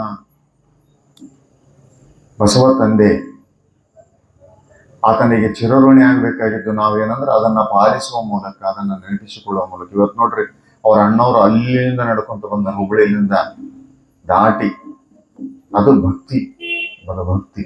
ಹೇಳಿದ್ರು ಅವ್ರು ತಮ್ಮ ಸ್ಟೋರಿ, ನಾನು ಹೆಂಗ ಬಸವ ತತ್ವಕ್ಕೆ ಬಂದೆ, ಅಲ್ಲಿ ಹೆಂಗ ಅವ್ರಿಗೆ ಮೋಸ ಆಯ್ತು, ಏನಾದ್ರೂ ಘಟನೆ ಆದ್ಮೇಲೆನೆ ಬಸವ ತತ್ವಕ್ಕೆ ಬರ್ಬೇಕಲ್ಲ, ಹೇಳಿದ್ರು ಅವ್ರು ಚನ್ನಬಸನಗೌಡರು. ಮತ್ತು ಅದ್ರ ಪಕ್ಕದಲ್ಲಿ ಕುಂತಂತ ಬಸವನಗೌಡರು 4-5 ವರ್ಷದಿಂದ ಬಂದವರು. ಅವರೆಲ್ಲರೂ ಸಹಿತ ಕೌರವರ ಪರಂಪರೆಯವರು. ಪಾಪ ಅವ್ರ ಹೆಗಲುಗಳು ಸೌದೋಗ್ಬಿಟ್ಟವ ಹೊತ್ತು. ಅಲ್ಲಿಂದ ಈಗ ಬಸವ ತತ್ವಕ್ಕೆ ಬಂದಾರ ಬಸವನಗೌಡರು. ಹೇಳಿದ್ರು ಅದನ್ನ ಹೇಳ್ಕೊಂಡ್ರೆ ನಮ್ಮ ನಿಜವಾಗಿ ಸಹಿತ ಒಂದು ಪರಿವರ್ತನೆ. ಅದು ಗೊತ್ತಾಯ್ತಲ್ಲ, ಹೊತ್ತು ಅಂದ್ರೆ ಏನು ಅಂತ. ಪಲ್ಲಕ್ಕಿ ಹೊತ್ತು ಹೆಗಲ ಸೌದೋಗ್ಯವಂತವ್ರು. ಆದ್ರೆ ಒಳಗೆ ಕಾರುಣ್ಯ ಬರ್ತಕ್ಕಂಥದ್ದು ಏನಿದೆಯಲ್ಲ, ಬಸವ ತಂದೆಯ ಕಾರುಣ್ಯ, ಅದು ನಮಗೆ ತಲುಪಿದಾಗಿದೆಯಲ್ಲ, ಸಾಧ್ಯ ಇದೆ. ಅದಕ್ಕಾಗಿ ಇವತ್ತಿನ ವಿಷಯ ಹೋಗೋದಕ್ಕಿಂತ ಮುಂಚೆ ಈಗಾಗಲೇ ನಮ್ಮ ಮಂಜುನಾಥ್ ಮಡಿವಾಳ ಶರಣರು ಹೇಳಿದರು, ನೋಟ ಕೂಟ, ನೋಟ ಮಾಟ ಕೂಟ, ಈ 3 ವಿಷಯದ ಬಗ್ಗೆ ನಾನೊಂದಿಷ್ಟು ಚರ್ಚೆ ಮಾಡಕ್ಕೆ ಇಷ್ಟಪಡ್ತೇನೆ. ಈ ನೋಟ ಅಂತಕ್ಕಂಥದ್ದು ನೀವೆಲ್ಲ ತಿಳ್ಕೊಂಡಿದ್ದೀರಿ. ನಾವು ನೋಟ ಅಂದ್ರೆ ಈ ಕಣ್ಣಿನಿಂದ ನೋಡುವ ನೋಟವನ್ನೇ ನೋಟ ಅಂತ ಅನ್ಕೊಂಡಿದ್ದೀವಿ. ಬಹುಶಃ ಈ ರೀತಿ ಆದಾಗನೇ ನಾವು ಒಂದಿಷ್ಟು ತತ್ವವನ್ನ ಬಹಳಷ್ಟು ಸಣ್ಣ ಪ್ರಮಾಣದಲ್ಲಿ ನೋಡೋದಕ್ಕಾಗ್ತಕ್ಕಂಥದ್ದು. ನೋಡುದನ್ನ ನೋಡಲರಿಯದೇ ಕೆಟ್ಟಿತ್ತಿ ಲೋಕವೆಲ್ಲ.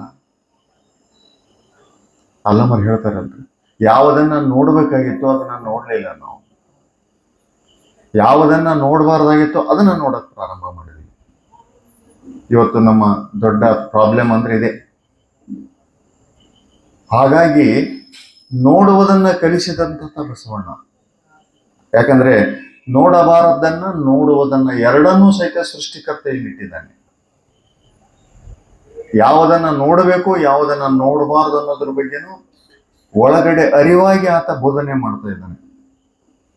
ಇಂಥ ಸಂದರ್ಭದಲ್ಲಿ ನೋಟ ಅಂತಕ್ಕಂಥದ್ದು ಬಹಳಷ್ಟು ಪ್ರಮುಖವಾದದ್ದು.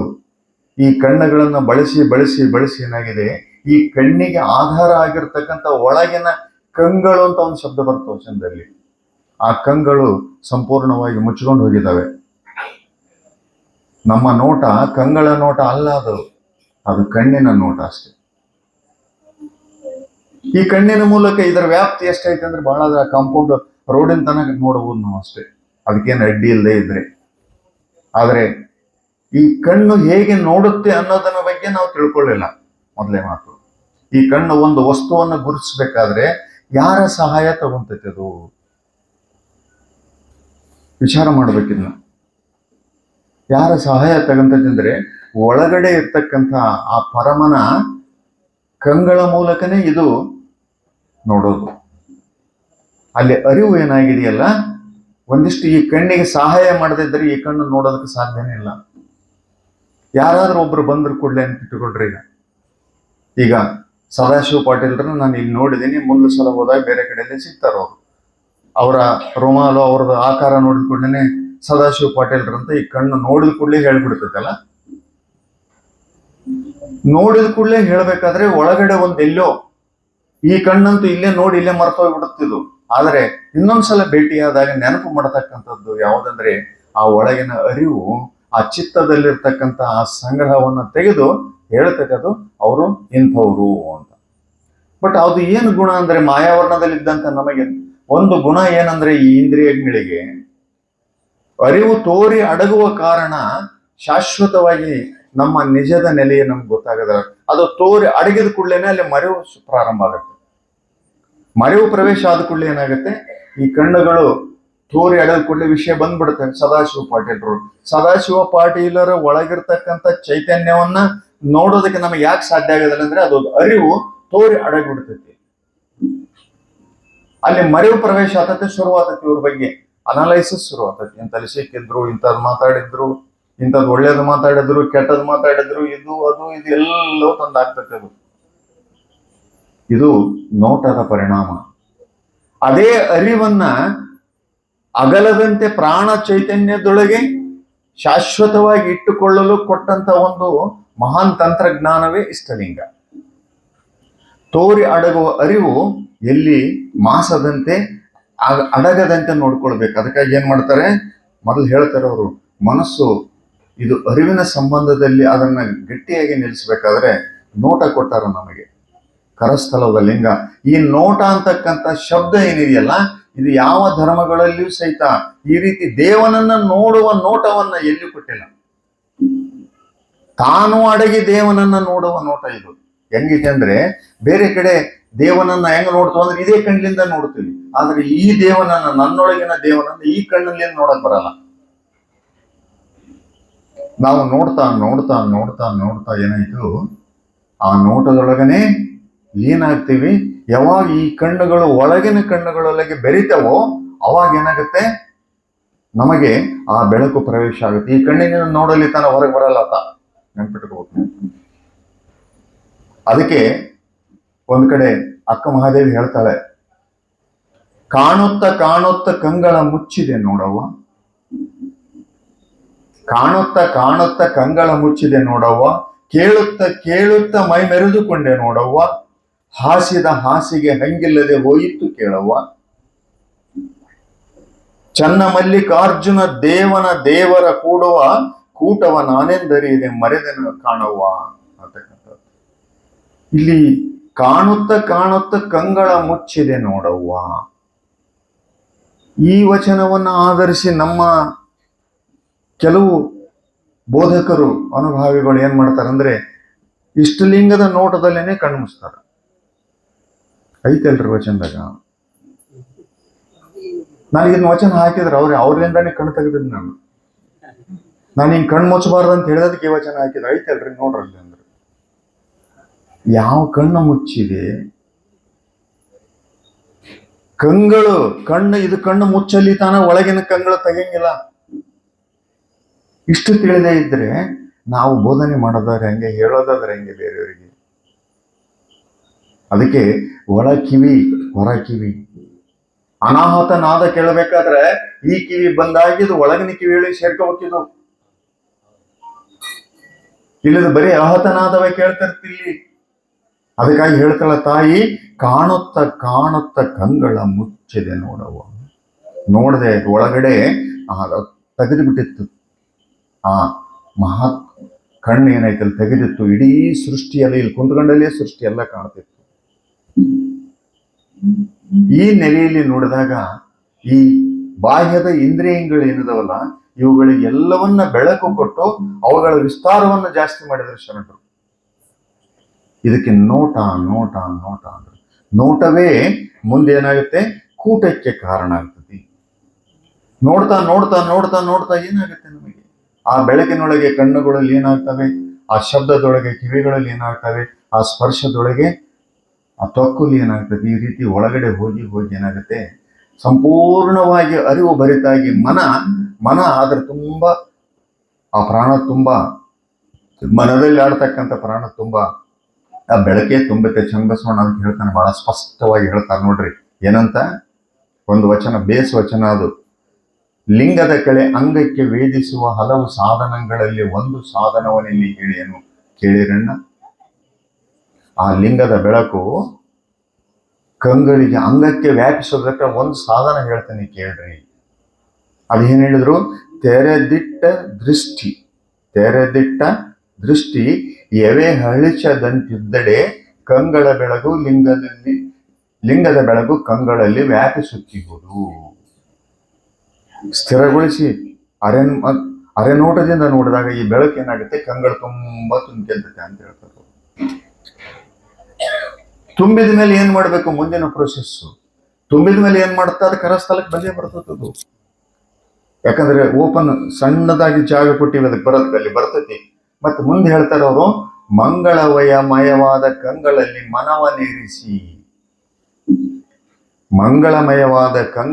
ಮನವನೇರಿಸಿ ಲಿಂಗ ನಿರೀಕ್ಷಣೆಯಿಂದ ನೆನೆಯಲು ಆ ಲಿಂಗ ಮೂರ್ತಿ ಮನವನ್ನೆಂಬುಕೊಂಡು ಪ್ರಾಣಲಿಂಗವಾಗಿ ಪರಿಣಾಮಿಸುತ್ತಿತ್ತು. ಎರಡನೇ ಹೇಳಿಬಿಟ್ರು, ಪ್ರಾಣಲಿಂಗ ಅಂದ್ರೆ ಏನು ಅಂತ. ಇದನ್ನ ಮನಸ್ಸನ್ನು ತಂದು ಅಲ್ಲಿಡೋದು ಹೆಂಗ ಅನ್ನೋದು ಎರಡನೇ ಇಶ್ಯೂ ಹೇಳ್ಬಿಟ್ರು ಅವ್ರೇನು. ಮಂಗಳಮಯವಾದ ಕಂಗಳಲ್ಲಿ ಮನವನೇರಿಸಿ, ಅದಕ್ಕಾಗಿ ಮಂತ್ರದ ಸಹಾಯ ತಗೊಂತೀವಿ ನಾವು. ಮನಸ್ಸು ಯಾಕೆ ಕಡೆ ಜಗ್ಕೊಂಡು ಹೋಗ್ತಿರ್ತದಲ್ಲ, ಅಲ್ಲಿ ಮೂಲಾಧಾರದಲ್ಲಿ ಆಡ್ತಕ್ಕಂತಹ ಮನಸ್ಸನ್ನ ನಕಾರದೊಳಗೆ ಲೀನ ಮಾಡಿ, ಮಕಾರದೊಳಗೆ ಲೀನ ಮಾಡಿ, ಶಿಕಾರದೊಳಗೆ ಲೀನ ಮಾಡಿ, ವಕಾರದೊಳಗೆ ಲೀನ ಮಾಡಿ, ಯಕಾರದೊಳಗೆ ಲೀನ ಮಾಡಿ ಓಂಕಾರದ ಬೆಳಕಿನಲ್ಲಿ ನಿಲ್ಲಿಸ್ತೀವಿ ತಂದು. ಇದು ಪ್ರೊಸೆಸ್. ಇದು ನೋಟದೊಳಗೆ ಆ ಮನಸ್ಸಿನಲ್ಲಿ ಆಡ್ತಕ್ಕಂಥ ಪ್ರಾಣ ಚೈತನ್ಯವನ್ನು ತಂದು ಅದರೊಳಗೆ ಬೆರೆಸ್ತೀವಿ. ಅಲ್ಲಮರು ಹೇಳ್ತಾರೆ ಈ ಮಾತನ್ನ, ಅಲ್ಲಮರು ಸಹಿತ ವಚನದಲ್ಲಿ ಹೇಳ್ತಾರೆ. ಇದನ್ನ ಬೆರೆಸೋದು ರೂಢಿ ಆಯ್ತು ಅನ್ಸಲ್ಲ ಅಂದ್ರೆ ಒಮ್ಮಿಂದ ಮೇಲೆ ಆಗಲ್ಲ. ಮತ್ತೆ ನಾಳೆನೆ ಪ್ರಯೋಗ ಮಾಡ್ಕೊಳಕ್ ಹೋಗ್ಬಿಡ್ರಿ ನೀವು, ಆಗ್ಬಿಟ್ಟಿಲ್ಲ ನಿನ್ನೆ ಅಂತ, ಆಗಲ್ಲ ಒಂದೇ ಸಲಕ್ಕೆ. ಅದನ್ನೇನ್ ಮಾಡ್ಬೇಕು, ಆ ರೀತಿ ಸಾಧನ ಹಂತ ಮಾಡ್ಕೊಂತ ಹೋದಂಗೆಲ್ಲ ಆ ಬೆಳಕು ಅಲ್ಲಿ ತುಂಬುತ್ತೆ. ಬೆಳಕು ತುಂಬಿದ ಕೂಡಲೇ ಏನಾಗುತ್ತೆ, ಆ ಮನ ಏನಾಗ್ತೈತೆ, ಲಿಂಗಮಯ ಆಗ್ತೈತೆ. ಆ ಲಿಂಗಮಯವಾದಂತಹ ಮನಕ್ಕೆ ಏನ್ ಕರೆದರೆ ಪ್ರಾಣಲಿಂಗ. ಅದು ಇಷ್ಟಲಿಂಗದ ಗೊತ್ತಿನಲ್ಲೇ ಇದೆ. ಮತ್ತೆ ಮುಂದೆ ಹೇಳ್ತಾರ ಅವರು, ಅಂತಪ್ಪ ಮನೋಮಯ ಲಿಂಗವನ್ನು ನೋಡ್ರಿ, ಅಂತಪ್ಪ ಮನೋಮಯ ಲಿಂಗವನ್ನು ಭೇದವಿಲ್ಲದೆ ಸುವಿಚಾರದಿಂದ ಪರಿಭಾವಿಸಲು. ಭೇದವಿಲ್ಲದೆ ಸುವಿಚಾರದಿಂದ ಪರಿಭಾವಿಸಲು ಅಂದ್ರೆ ಏನು? ಪರಿಭಾವಿಸುವಿಕೆಗೆ ಏನೈತೆ ಅಂದ್ರೆ, ನನ್ನ ಭಾವನೆಗೆ ನಾನು ಯಾಕೆ ಬೆಳಗ್ಗೆ ಹೇಳಿ ಮಾತಾಡಿದ್ವಲ್ಲ, ಅದು ಈ ಭ್ರಮಿತ ಭಾವದಿಂದ ನಿಜದ ಭಾವದಲ್ಲಿ ನಿಲ್ಲಿಸಲು. ಬಯಲೇ ಅಂಗವಾಗಿ ನಿರ್ವಯಲೇ ಲಿಂಗವಾಗಿ ಭಾವಕ್ಕೆ ಸಂಬಂಧವಾಯಿತು ನೋಡ. ಆ ವಚನ ನೆನಪು ಮಾಡ್ಕೋಬೇಕು ನಾವು. ಬಯಲಿಂದ ಅಂಗವಿಲ್ಲದೆ ನಿರ್ವಯಲೆಂಬ ಲಿಂಗ ನಿಶಬ್ದವಾಗಿ ಭಾವಕ್ಕೆ ಬೆರಗಾಯಿತು ನೋಡ. ಝೇಂಕಾರ ನಿಜಲಿಂಗ ಪ್ರಭುವೆ. ಆ ಭಾವದಲ್ಲಿ ನಿಲ್ಸ್ಬೇಕು. ನಾನು ಯಾರು ಅನ್ನೋ ಭಾವ, ಇದೇ ಭಾವ, ನಿಜವಾದ ಭಾವ. ಭಾವಕ್ಕೆ ಸಂಬಂಧವಾಯಿತು ನೋಡ.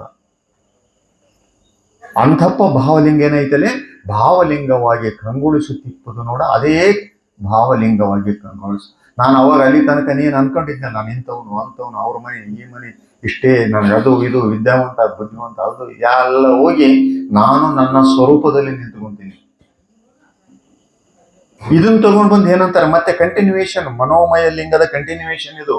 ಮುಂದೆ ಏನ್ ಹೇಳ್ತಾರೆ ಚನ್ನಬಸವಣ್ಣ, ಅಂತಪ್ಪ ಭಾವಲಿಂಗವನು ನೆನಹು ನಿರೀಕ್ಷಣೆಯಿಂದ, ನೆನಪನ್ನು ನೋಡಿ ಶಬ್ದ ನೋಡ್ರಿ, ನೆನಹು ನಿರೀಕ್ಷಣೆಯಿಂದ ತಪ್ಪದಾಚರಿಸಲು ಶರಣನು ಕೂಡಲು ಚನ್ನ ಸಂಗೈನಲ್ಲಿ ಶರಣನು ನಿತ್ಯ ಸಂತೃಪ್ತನಾಗಿಪ್ಪನು.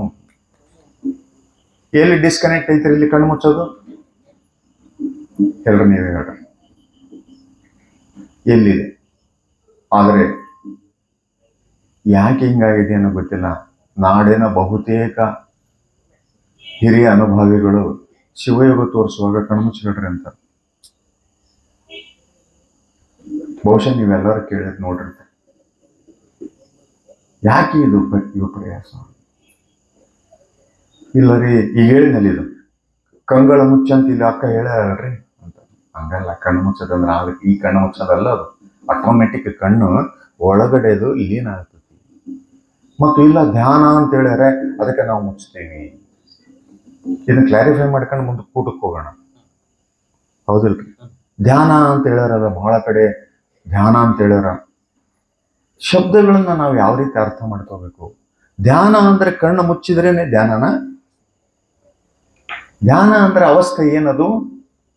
ಮನಸ್ಸು ಚಲನೆ ಇಲ್ಲದಂತ ಒಂದು ಸ್ಥಿತಿ, ಅದೇ ಧ್ಯಾನ. ಎಲ್ಲಿ ಮನಸ್ಸು ಅದು ಅಲ್ಲಾಡ್ತಾರಂಗಿಲ್ಲ, ಸ್ಥಿರವಾಗಿರ್ತಕ್ಕಂಥ ಸ್ಥಿತಿಯೇ ಧ್ಯಾನ. ಮನಸ್ಸು ಸ್ಥಿರವಾಗಿ ಧ್ಯಾನಸ್ಥ ಆದ ಕೂಡಲೇ ಇನ್ನೊಂದು ವಲಯಕ್ಕೆ ಪಯಣ ಮಾಡ್ತತೆ, ಅದೇ ಮೌನ. ಈ ಧ್ಯಾನ ಮತ್ತು ಮೌನ ಇವೆರಡರ ಸಂಗಮದಲ್ಲಿ, ಈ ಗುಣದಲ್ಲಿ ಲಿಂಗ ಇದೆ, ನೆನ್ಪಿಟ್ಕೋಬೇಕು. ಸಿದ್ದರಾಮೇಶ್ವರ ಹೇಳ್ತಾರೆ ಒಂದ್ ಕಡೆ, ಪಂಚಾಕ್ಷರಿಯ ಗುಣದ ಬಸವಾಕ್ಷರ ತ್ರಯದ ಧ್ಯಾನದ ಮೌನದ ಗುಣವಿಡದ ತ್ರೈಲಿಂಗ ಮೂಲಕ್ಕೀಗ ಬಸವಾಕ್ಷರವು ಮಾತೆಯಯ್ಯ ಕಪಿಲ ಸಿದ್ಧ ಮಲ್ಲಿಕಾರ್ಜುನ. ಹೇಗಿದೆ ನೋಡ್ರಿ ಇದು. ಆ ರೀತಿ ಸ್ಥಿತಿ. ಆದ್ರೆ ಧ್ಯಾನ ಅಂದ್ರೆ ಕಣ್ಮುಚ್ಚಿಕೊಂಡು ಮಾಡೋದಲ್ಲ. ಧ್ಯಾನ ಅಂದ್ರೆ ಏನಂತಂದ್ರೆ, ನಮ್ಮ ಶರಣರು ಕಣ್ಮುಚ್ಕೊಂಡು ಮಾಡೋದ್ರಿಂದ ಆಗ್ತಕ್ಕಂಥ ದುಷ್ಪರಿಣಾಮಗಳ ಬಗ್ಗೆನೂ ಹೇಳಿದ್ದಾರೆ. ಇಂದ್ರಿಯಗಳು ಒಳ ಉಳ್ಕೊಂತವೆ, ಅದಕ್ಕೆ ಕಣ್ಣು ಯಾವ ರೀತಿಯಲ್ಲಿ ಮುಚ್ಚುವಂಗಿಲ್ಲ. ಕಣ್ಣು ತೆಗೆದೆ ಆ ಬೆಳಕು ನಮ್ಮ ಪಶ್ಚಿಮ ಚಕ್ರದ ಬೆಳಕು ಕರಸ್ಥಲಕ್ಕೆ ಬಂದು, ಕರಸ್ಥಲದ ಬೆಳಕು ಕಣ್ಣಿನಿಂದ ಮೂಲಕ ಹೋಗಿ ಇಂದ್ರಿಯಗಳೆಲ್ಲ ವಿಸ್ತರಿಸಿ ಇಂದ್ರಿಯಗಳು ಬೆಳಕಾಗ್ತಕ್ಕಂಥ ಸಂದರ್ಭ ಅದು. ಈ ರೀತಿ ನೆಲೆ ಇರೋದ್ರಿಂದ ಈ ನೋಟವನ್ನ ಎಲ್ಲಿಯೂ ಸಹಿತ ಬ್ರೇಕ್ ಮಾಡಬಾರ್ದು ಅಂತ ವಚನಗಳು ಹೇಳ್ತವೆ. ಇದು ನಮಗನಿಸಿದ್ದು. ಮತ್ತೆ ಇದಕ್ಕಿನ್ನೂ ಹೆಚ್ಚು ವ್ಯಾಖ್ಯಾನ ಏನೈತೆ ನನಗೆ ಗೊತ್ತಿಲ್ಲ, ಯಾಕಂದ್ರೆ ಎಲ್ಲವನ್ನ ನಾವು ಅಂತಿಮ ಅಂತ ಹೇಳೋದಕ್ಕೆ ಆಗೋದಿಲ್ಲ. ಆದ್ರೆ ಕಣ್ಣು ಮುಚ್ಚೋದು ಮಾತ್ರ ಇಲ್ಲ ಅಂತ ಸ್ಪಷ್ಟವಾಗಿ ಹೇಳ್ಬೋದು. ಯಾಕಂದ್ರೆ ಕಣ್ಣು ಮುಚ್ಚೋದಂತ ಸಾಧನೆ ಇತ್ತಂದ್ರೆ ಅಷ್ಟಾಂಗ ಯೋಗನ ಎಕ್ಸ್ಟೆಂಡ್ ಮಾಡ್ಬೋದಾಗಿತ್ತಲ್ಲ ಶರಣರು. ಮತ್ತೆ ಯಾಕೆ ಇಷ್ಟಲಿಂಗ ಕೊಟ್ಟರು? ಇಷ್ಟಲಿಂಗ ಕೊಡೋ ಅವಶ್ಯಕತೆ ಏನಿತ್ತು? ಇಲ್ಲ, ಆ ರೀತಿ ಆಗೋಂಗಿಲ್ಲ. ಇದು ನೋಟ, ಇದು ನೋಟ. ಈ ನೋಟದಲ್ಲಿ ಕೂಟ ಆಗ್ಬೇಕಾಗಿದೆ. ನಾವು ಆತನನ್ನ ಕೂಡಬೇಕಾಗಿದೆ. ಎಲ್ಲಿ ಕೂಡ್ತೀವಿ ನಾವು? ಭಾವದಲ್ಲಿ ಕೂಡ್ತೀವಿ. ಇಷ್ಟಲಿಂಗದಿಂದ ಪ್ರಾಣಲಿಂಗಕ್ಕೆ, ಪ್ರಾಣಲಿಂಗದಿಂದ ಭಾವಲಿಂಗಕ್ಕೆ. ಭಾವಲಿಂಗ ಅಂದ್ರೆ ನನ್ನ ಸ್ವರೂಪವನ್ನ ಅರಿತು, ನನ್ನ ಸ್ವರೂಪವು ನಿನ್ನ ಸ್ವರೂಪವು ಬೇರೆ ಅಲ್ಲ ಅಂತಕ್ಕಂಥ ಒಂದು ಖಚಿತತೆ ಭಾವದೊಳಗೆ ಉಂಟಾಗ್ತಕ್ಕಂಥದ್ದೇ ಆತನನ್ನ ಕೂಡುವ ಕೂಟ. ಇಲ್ಲ ಕಣ್ಣು ಮುಚ್ಚಿಕೊಂಡು ಧ್ಯಾನ ಮಾಡಿ ಆತನನ್ನು ಕೂಡಬಹುದಲ್ಲ. ಬಹಳಷ್ಟು ಋಷಿಮುನಿಗಳು ತಪಸ್ವಿಗಳು ಎಲ್ಲ ಮಾಡಿದ್ದಾರೆ. ಇಷ್ಟಲಿಂಗ ಇರಲಿಲ್ಲ ಅವರಿಗೆ, ನಿಮ್ಗೆ ಗೊತ್ತಿದೆ ಅದೆಲ್ಲ. ಆದ್ರೆ ಅಲ್ಲಿ ಎರಡಂಗಕ್ಕೆ ಮಾತ್ರ ದೀಕ್ಷೆ ಇದೆ, ಎರಡಂಗಕ್ಕೆ ಮಾತ್ರ ಸಂಸ್ಕಾರ ಇದೆ, ಭಾವ ಮನ ಎರಡಕ್ಕೆ. ಇಲ್ಲಿ ಸರಿ, ನೀವು ಧ್ಯಾನಸ್ಥ ಸ್ಥಿತಿಯಲ್ಲಿ ತಪಸ್ಸಿ ಕುತ್ಕೊಂಡ್ರಿ 10 ವರ್ಷ 12 ವರ್ಷ, ಅನ್ನ ಆಹಾರ ಇಲ್ಲದೇ ಸಾಧ್ಯ ಇದೆ. ಆ ಶಕ್ತಿಯನ್ನು ಪಡ್ಕೊಳಕ್ ಬರುತ್ತಿಲ್ಲ ಅಂತಲ್ಲ. ನೀವು ಎಷ್ಟು ದಿವಸ ಅಲ್ಲಿರಕ್ ಸಾಧ್ಯ ಇದೆ? ಬರಬೇಕಲ್ಲ ಜಗತ್ತಿಗೆ. ಜಗತ್ತಿಗೆ ಬರ್ಬೇಕಾದ್ರೆ ಇಂದ್ರಿಯಗಳ ಸಹಾಯ ಬೇಕು. ಕಣ್ಣು, ಕಿವಿ, ಮೂಗು, ನಾಲಿಗೆ, ಕರ್ಮೇಂದ್ರಿಯಗಳು, ವಿಷಯೇಂದ್ರ ಊಸು ಬರ್ತಾವಲ್ಲಿ. ಸರಿ, ಅಲ್ಲಿ ತನಕ ಸುಮ್ಮನೆ ಕುಂತು ಏನ್ ಮಾಡ್ತಾವು? ಒಮ್ಮಿಂದ ಮೇಲೆ ಹೊರಗೆ ಬರ್ತಾವ. ಹೊರಗೆ ಬಂದಾಗ ಅಲ್ಲಿ ತಾನು ಏನು ಮಲಗಿದ್ವಲ್ಲ, ತಮ್ಮೆಲ್ಲ ಶಕ್ತಿಯನ್ನು ನಮ್ಮ ಮೇಲೆ ಪ್ರಯೋಗ ಮಾಡ್ತಾವು. ಇವತ್ತು ಋಷಿಮುನಿಗಳಿಗೆ ಬಹಳ ಮಂದಿಗೆ ಆಗಿದ್ದಾನೆ. ಅದಕ್ಕೆ ಯಡೇರು ಸಿದ್ಧಲಿಂಗೇಶ್ವರ್ ಹೇಳ್ತಾರೆ, ಎರಡಂಗ ಭಕ್ತನಾಗಿ ಒಂದಂಗ ಭವಿಯಾಗಿ ಭ್ರಾಂತರ ಮುಖವ ನೋಡಲಾಗದು. ಅಂಗತ್ರಯಕ್ಕೆ ಲಿಂಗತ್ರಯವ ಸಂಬಂಧಿಸಲೇಬೇಕು ಅಂತ ಹೇಳ್ತಾರೆ. ಈ ಅಂಗಗಳು 3 ಕೊಟ್ಟಾನಂದ್ರೆ 3 ಲಿಂಗಗಳು ಇರಲೇಬೇಕು. ಈ ಕಾರಣಕ್ಕೆ ಈ ನೋಟದ ಸ್ಪಷ್ಟತೆಯನ್ನು ನಾವು ಮಾಡ್ಕೊಳ್ಬೇಕಾಗ್ತೈತಿ.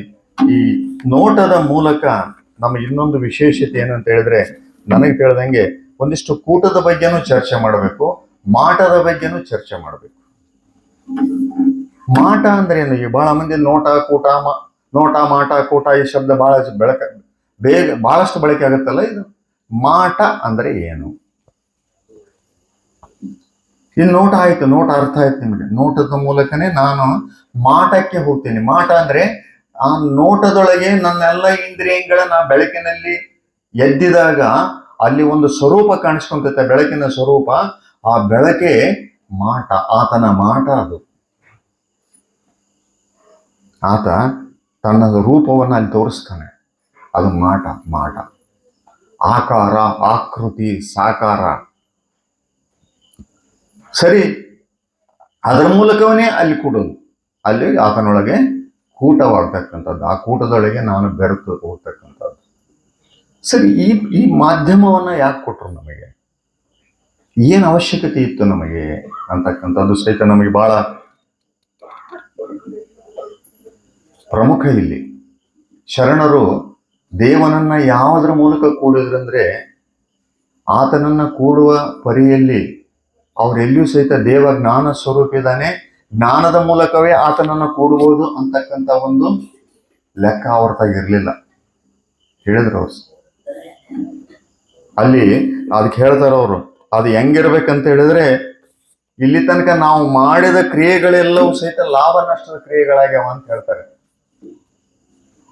ಇಲ್ಲಿ ತನ ನೋಡ್ರಿ, ಇಷ್ಟು ನಾವು ಜನ ಇದೀವಲ್ಲ, ಇಲ್ಲಿ ಲಿಂಗ ತಗೊಳ್ಳೋದಕ್ಕಿಂತ ಮುಂಚೆ, ಲಿಂಗ ತಗೊಂಡ್ಮೇಲೆ ನಾವು ಹೆಂಗ್ ಮಾಡಿದ್ವಿ ಅನ್ನೋದು ಅದು ಬೇರೆ ವಿಷಯ, ಎಷ್ಟು ಹಾನೆಸ್ಟ್ ಆಗಿದೀವಿ ಅನ್ನೋದು ಬೇರೆ ವಿಷಯ. ಪ್ರತಿ ಜೀವಿಯು ಸಹಿತ ಮಾಡುವ ಪ್ರತಿಯೊಂದು ಕ್ರಿಯೆಯನ್ನು ಲಾಭ ದೃಷ್ಟಿಯಿಂದನೇ ನೋಡ್ತಾನೆ. ಇದರಿಂದ ನನಗೇನು ಲಾಭ, ಇದರಿಂದ ಮಾಡಿ. ಅದಕ್ಕೆ ಗುಪ್ತ ಮಂಚಣ್ಣ ಒಂದು ವಚನ ಹೇಳ್ತಾರೆ, ಲಾಭವ ಕಾಪ ವ್ಯವಹಾರಿ ನಷ್ಟಕ್ಕೆ ಸಿಕ್ಕುವನೇ. ಬದುಕಿನಲ್ಲಿ ಲಾಭ ಮಾಡ್ಕೊಳಕಾದಂತ ಬಂದಂತ ವ್ಯವಹಾರಿ ನಷ್ಟಕ್ಕೆ ಸಿಗ್ತಾನೇನು ಅವನು. ನಷ್ಟ ಆದ್ರೆ ಬೇಡ ಬೇಡ ನನಗದ್ನ ಅಂತ ನಾವು, ಅದು ತನ್ನ ಸಿಕ್ಕಿನ ಬಹುದು ತಾನರಿಯ. ಲಾಭ ಮಾಡ್ಕೊಂಡು ಮಾಡ್ಕೊಂಡು ಮಾಡ್ಕೊಂಡು ಕ್ರಿಯೆ ಮಾಡಿ ಮಾಡಿ ಮಾಡಿ ಇವತ್ತೆಲ್ಲವನ್ನ ಕಣ್ಣಿಂದ ನೋಡ್ತಾ ಇದ್ದೆ, ನಾನು ಇದನ್ನು ಮಾಡಿದೆ, ನಾನು ಇದನ್ನು ಮಾಡಿದೆ, ನಾನು ಇದನ್ನು ಮಾಡಿದೆ, ನಾನು ಇದನ್ನು. ಪ್ರತಿಯೊಂದರಲ್ಲಿ ಲಾಭ. ಕಳ್ಕೊಂಡದ್ದು ಯಾವುದು? ಸೃಷ್ಟಿ. ಆದ್ರೆ ಇವನೇನ್ ತಿಳ್ಕೊಂಡಾನ? ಭಾರಿ ಲಾಭ ಮಾಡ್ಕೊಂಡಿನ ಸೃಷ್ಟಿಯಿಂದ ಅಂತ ತಿಳ್ಕೊಂಡಾನ. ಹಂಗಿಲ್ಲ ಅದು. ಅದು ಒಂದಿಷ್ಟು ಕಳ್ಕೊಂಡನ, ತಾನು ಸಿಕ್ಬಿದ್ದಾನ, ಅದ್ರಾಗ ಲಾಭ ಮಾಡಿಕೊಳ್ಳಕ್ ಹೋಗಿ ಸಿಕ್ಬಿದ್ದಾನ ಅಂತ ಹೇಳ್ತಾರೆ ಗುಪ್ತ ಮಂಚಣ್ಣ.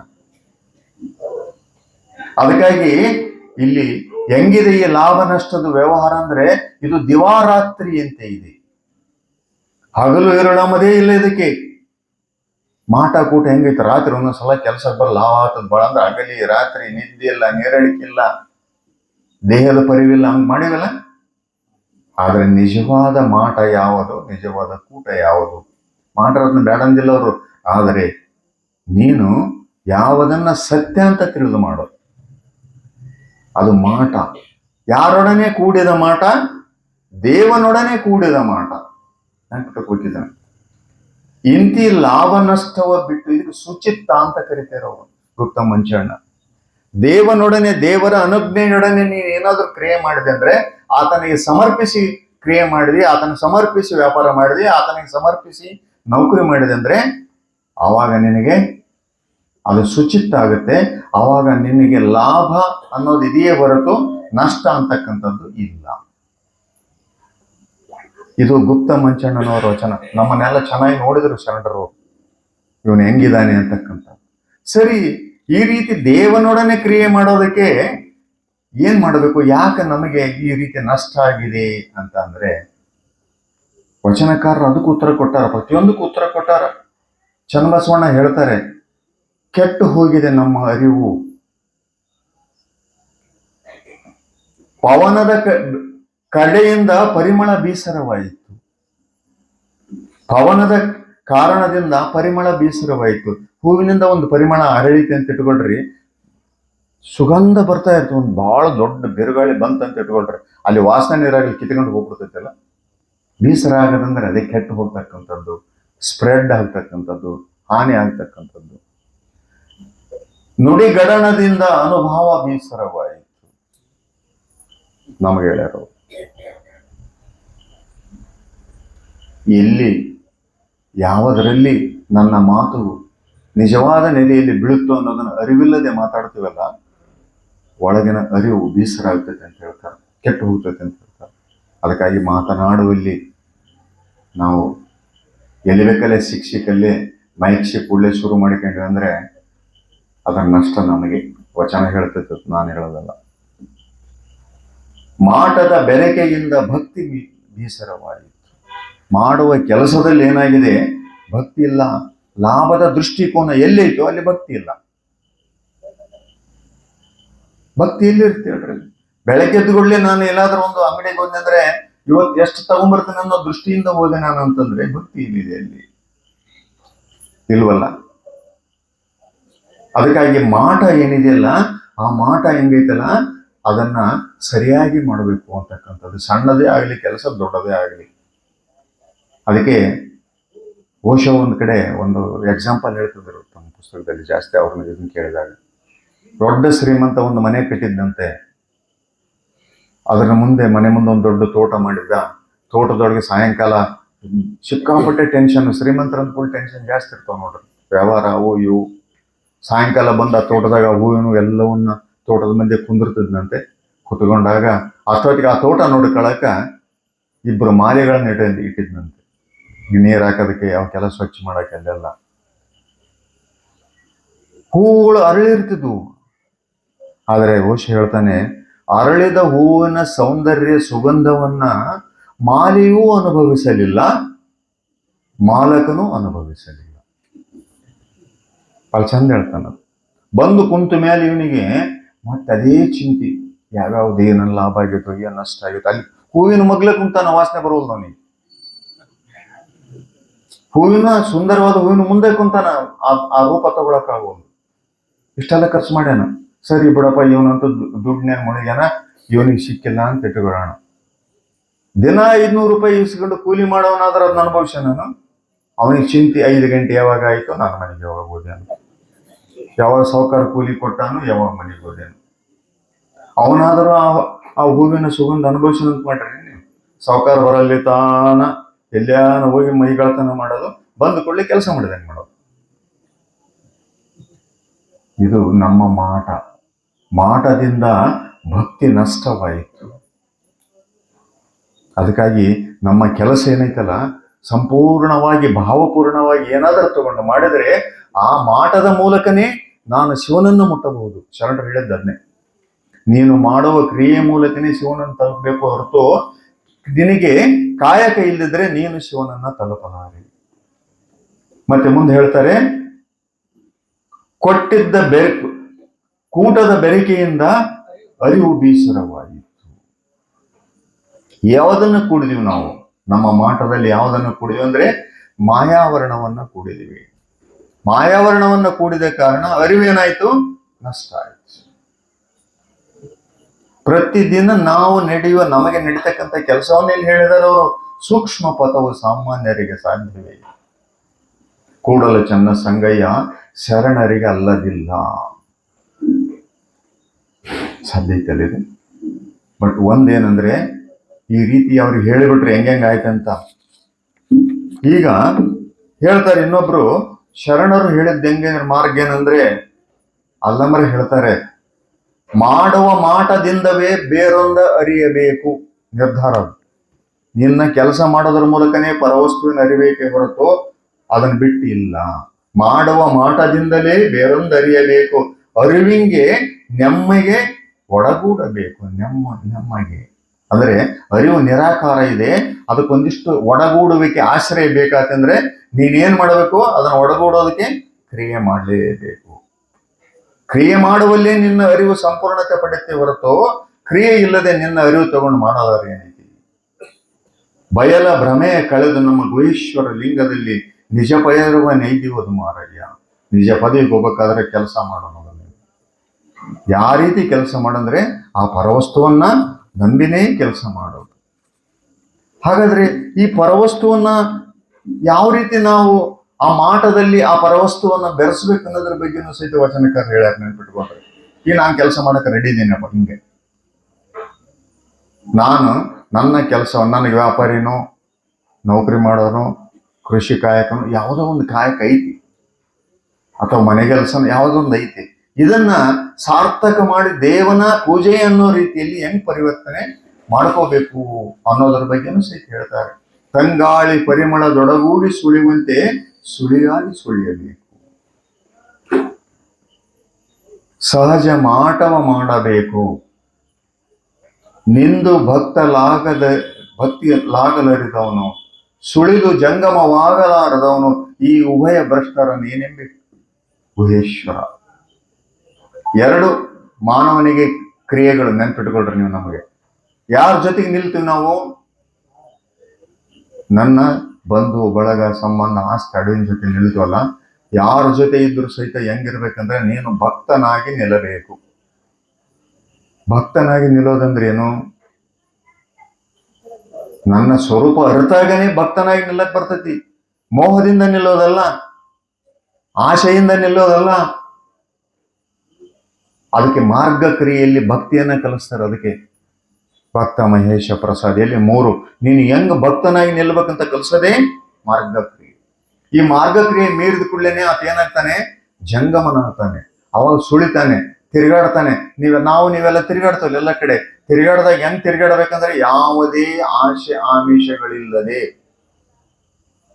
ಸುಳಿದಡೆ ಜಂಗಮವಾಗಿ ಸುಳಿಯಬೇಕು. ಇವೆರಡು ಅವಸ್ಥೆಗಳು ಪ್ರತಿಯೊಬ್ಬ ಮಾನವ ಜೀವಿಗೆ ಹೇಳಿದಂತ ಅವಸ್ಥೆಗಳು. ನೆನ್ಪಿಟ್ಕೋಬೇಕು ನಾವು, ಬೇರೆಯವರಿಗೆಲ್ಲ.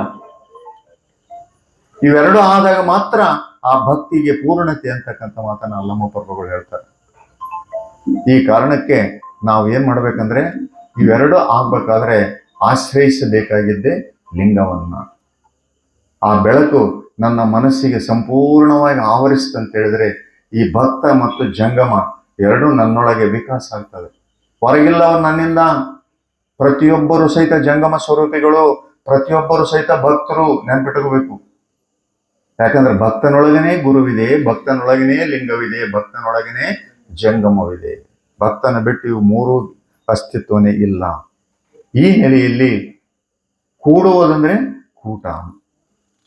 ಅದನ್ನ ಕೂಡುವುದು ಎದರ ಮೂಲಕ? ಕಾಯಕದ ಮೂಲಕ ಕೊಡ್ತಕ್ಕಂಥದ್ದು.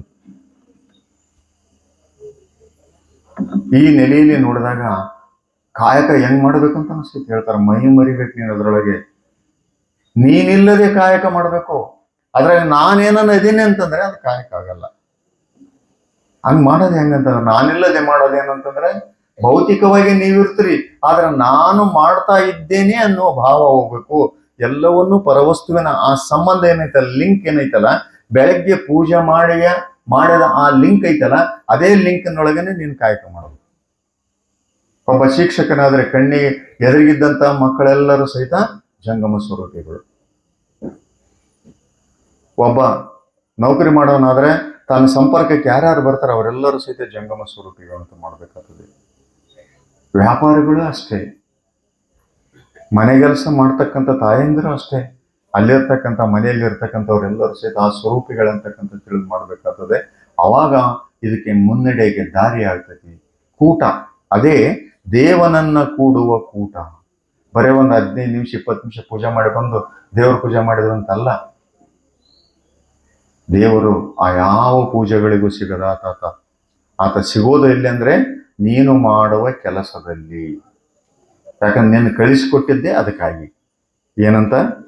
ಅಸ್ತಿತ್ವದೊಳಗೆ ನೀನು ಒಂದಾಗ್ಬೇಕಾದ್ರೆ ನಾನು ಕೆಲಸ ಮಾಡ್ತಾ ಇದ್ದೀನಿ, ನೀನು ಮಾಡು. ನಾನು ಕೆಲಸ ಮಾಡ್ತೇನೆ, ನೀನು ಮೈಗಳತನ ಮಾಡಿ ಪೂಜೆ ಮಾಡಿಕಂತ ಕುಂತಿ ಅಂತಂದ್ರೆ ಇಲ್ಲ. ನಿನ್ನ ಮೈಯಾಗ ಶಕ್ತಿ ಇರಲಿಲ್ಲ, ನಿನ್ಗೆ ಶಕ್ತಿ ಕೊಟ್ಟದ್ದೇ ಅದೇ ಕಾರಣಕ್ಕೆ. ಇದು ನೆನ್ಪಿಟ್ಕೋಬೇಕು ನಾವು. ಬಹಳ ಮಂದಿ ಕೆಲಸ ಮಾಡೋದಲ್ಲ. ಇಲ್ರಿ, ನಾವು ಜ್ಞಾನ ಬಂದ್ಬಿಟ್ಟಿದೆ ನಮಗೆ. ಎಲ್ಲಿ ಜ್ಞಾನ? ಜ್ಞಾನ ಸುಜ್ಞಾನ ಆಗ್ಬೇಕದು. ಎಲ್ಲಿಯೂ ಸಹಿತ ಯಾವ ವಯಸ್ಸಿನವರು ಸಹಿತ ಮಾಫಿ ಇಲ್ಲ. ಇದರಿಂದ ಪ್ರತಿಯೊಬ್ಬರು ಮಾಡಲೇಬೇಕು. ಈ ನೆಲೆಯಲ್ಲಿ ಮಾಟ, ನೋಟ, ಮಾಟ, ಕೂಟ ಬಹಳ ಹೇಳ್ತಾರೆ ಇದ್ರ ಬಗ್ಗೆ. ಕೂಟವನರಿಯದೆ ಕೋಟಲೆಗೊಂಡಿತ್ತೀ ಲೋಕವೆಲ್ಲ. ಕೂಟ ಹೆಂಗ್ ಹೋಗ್ಬೇಕಂತೇಳಿ ಕೆಲವು ಮಂದಿ ಪೂಜೆ ಮಾಡಿದ್ರು, ಕೆಲವು ಮಂದಿ ಪ್ರಾರ್ಥನೆ ಮಾಡಿದ್ರು, ಕೆಲವರು ಇನ್ನೇನೇನೋ ಮಾಡಿದ್ರು. ಆದ್ರೆ ಇವೆಲ್ಲವೂ ಮಾಡಿ ಮಾಟವನ್ನ ಮರೆತರು. ನಾನು ಅದಕ್ಕೆ ಭಕ್ತಿ ಪರಂಪರೆ ಹೇಳುವಾಗ ಒಂದು ಮಾತು ಹೇಳಿದೆ. ಬಸವ ಪೂರ್ವದಲ್ಲಿ ಇರ್ತಕ್ಕಂಥ ಭಕ್ತಿ ಪರಂಪರೆಗೂ ಬಸವಣ್ಣನವರು ಹೇಳಿದಂಥ ಭಕ್ತಿ ಪರಂಪರೆಗೂ ವ್ಯತ್ಯಾಸ ಏನಂದ್ರೆ, ಅವರು ಮಾಟದ ಮೂಲಕ ದೇವನನ್ನ ಕಂಡ್ರು.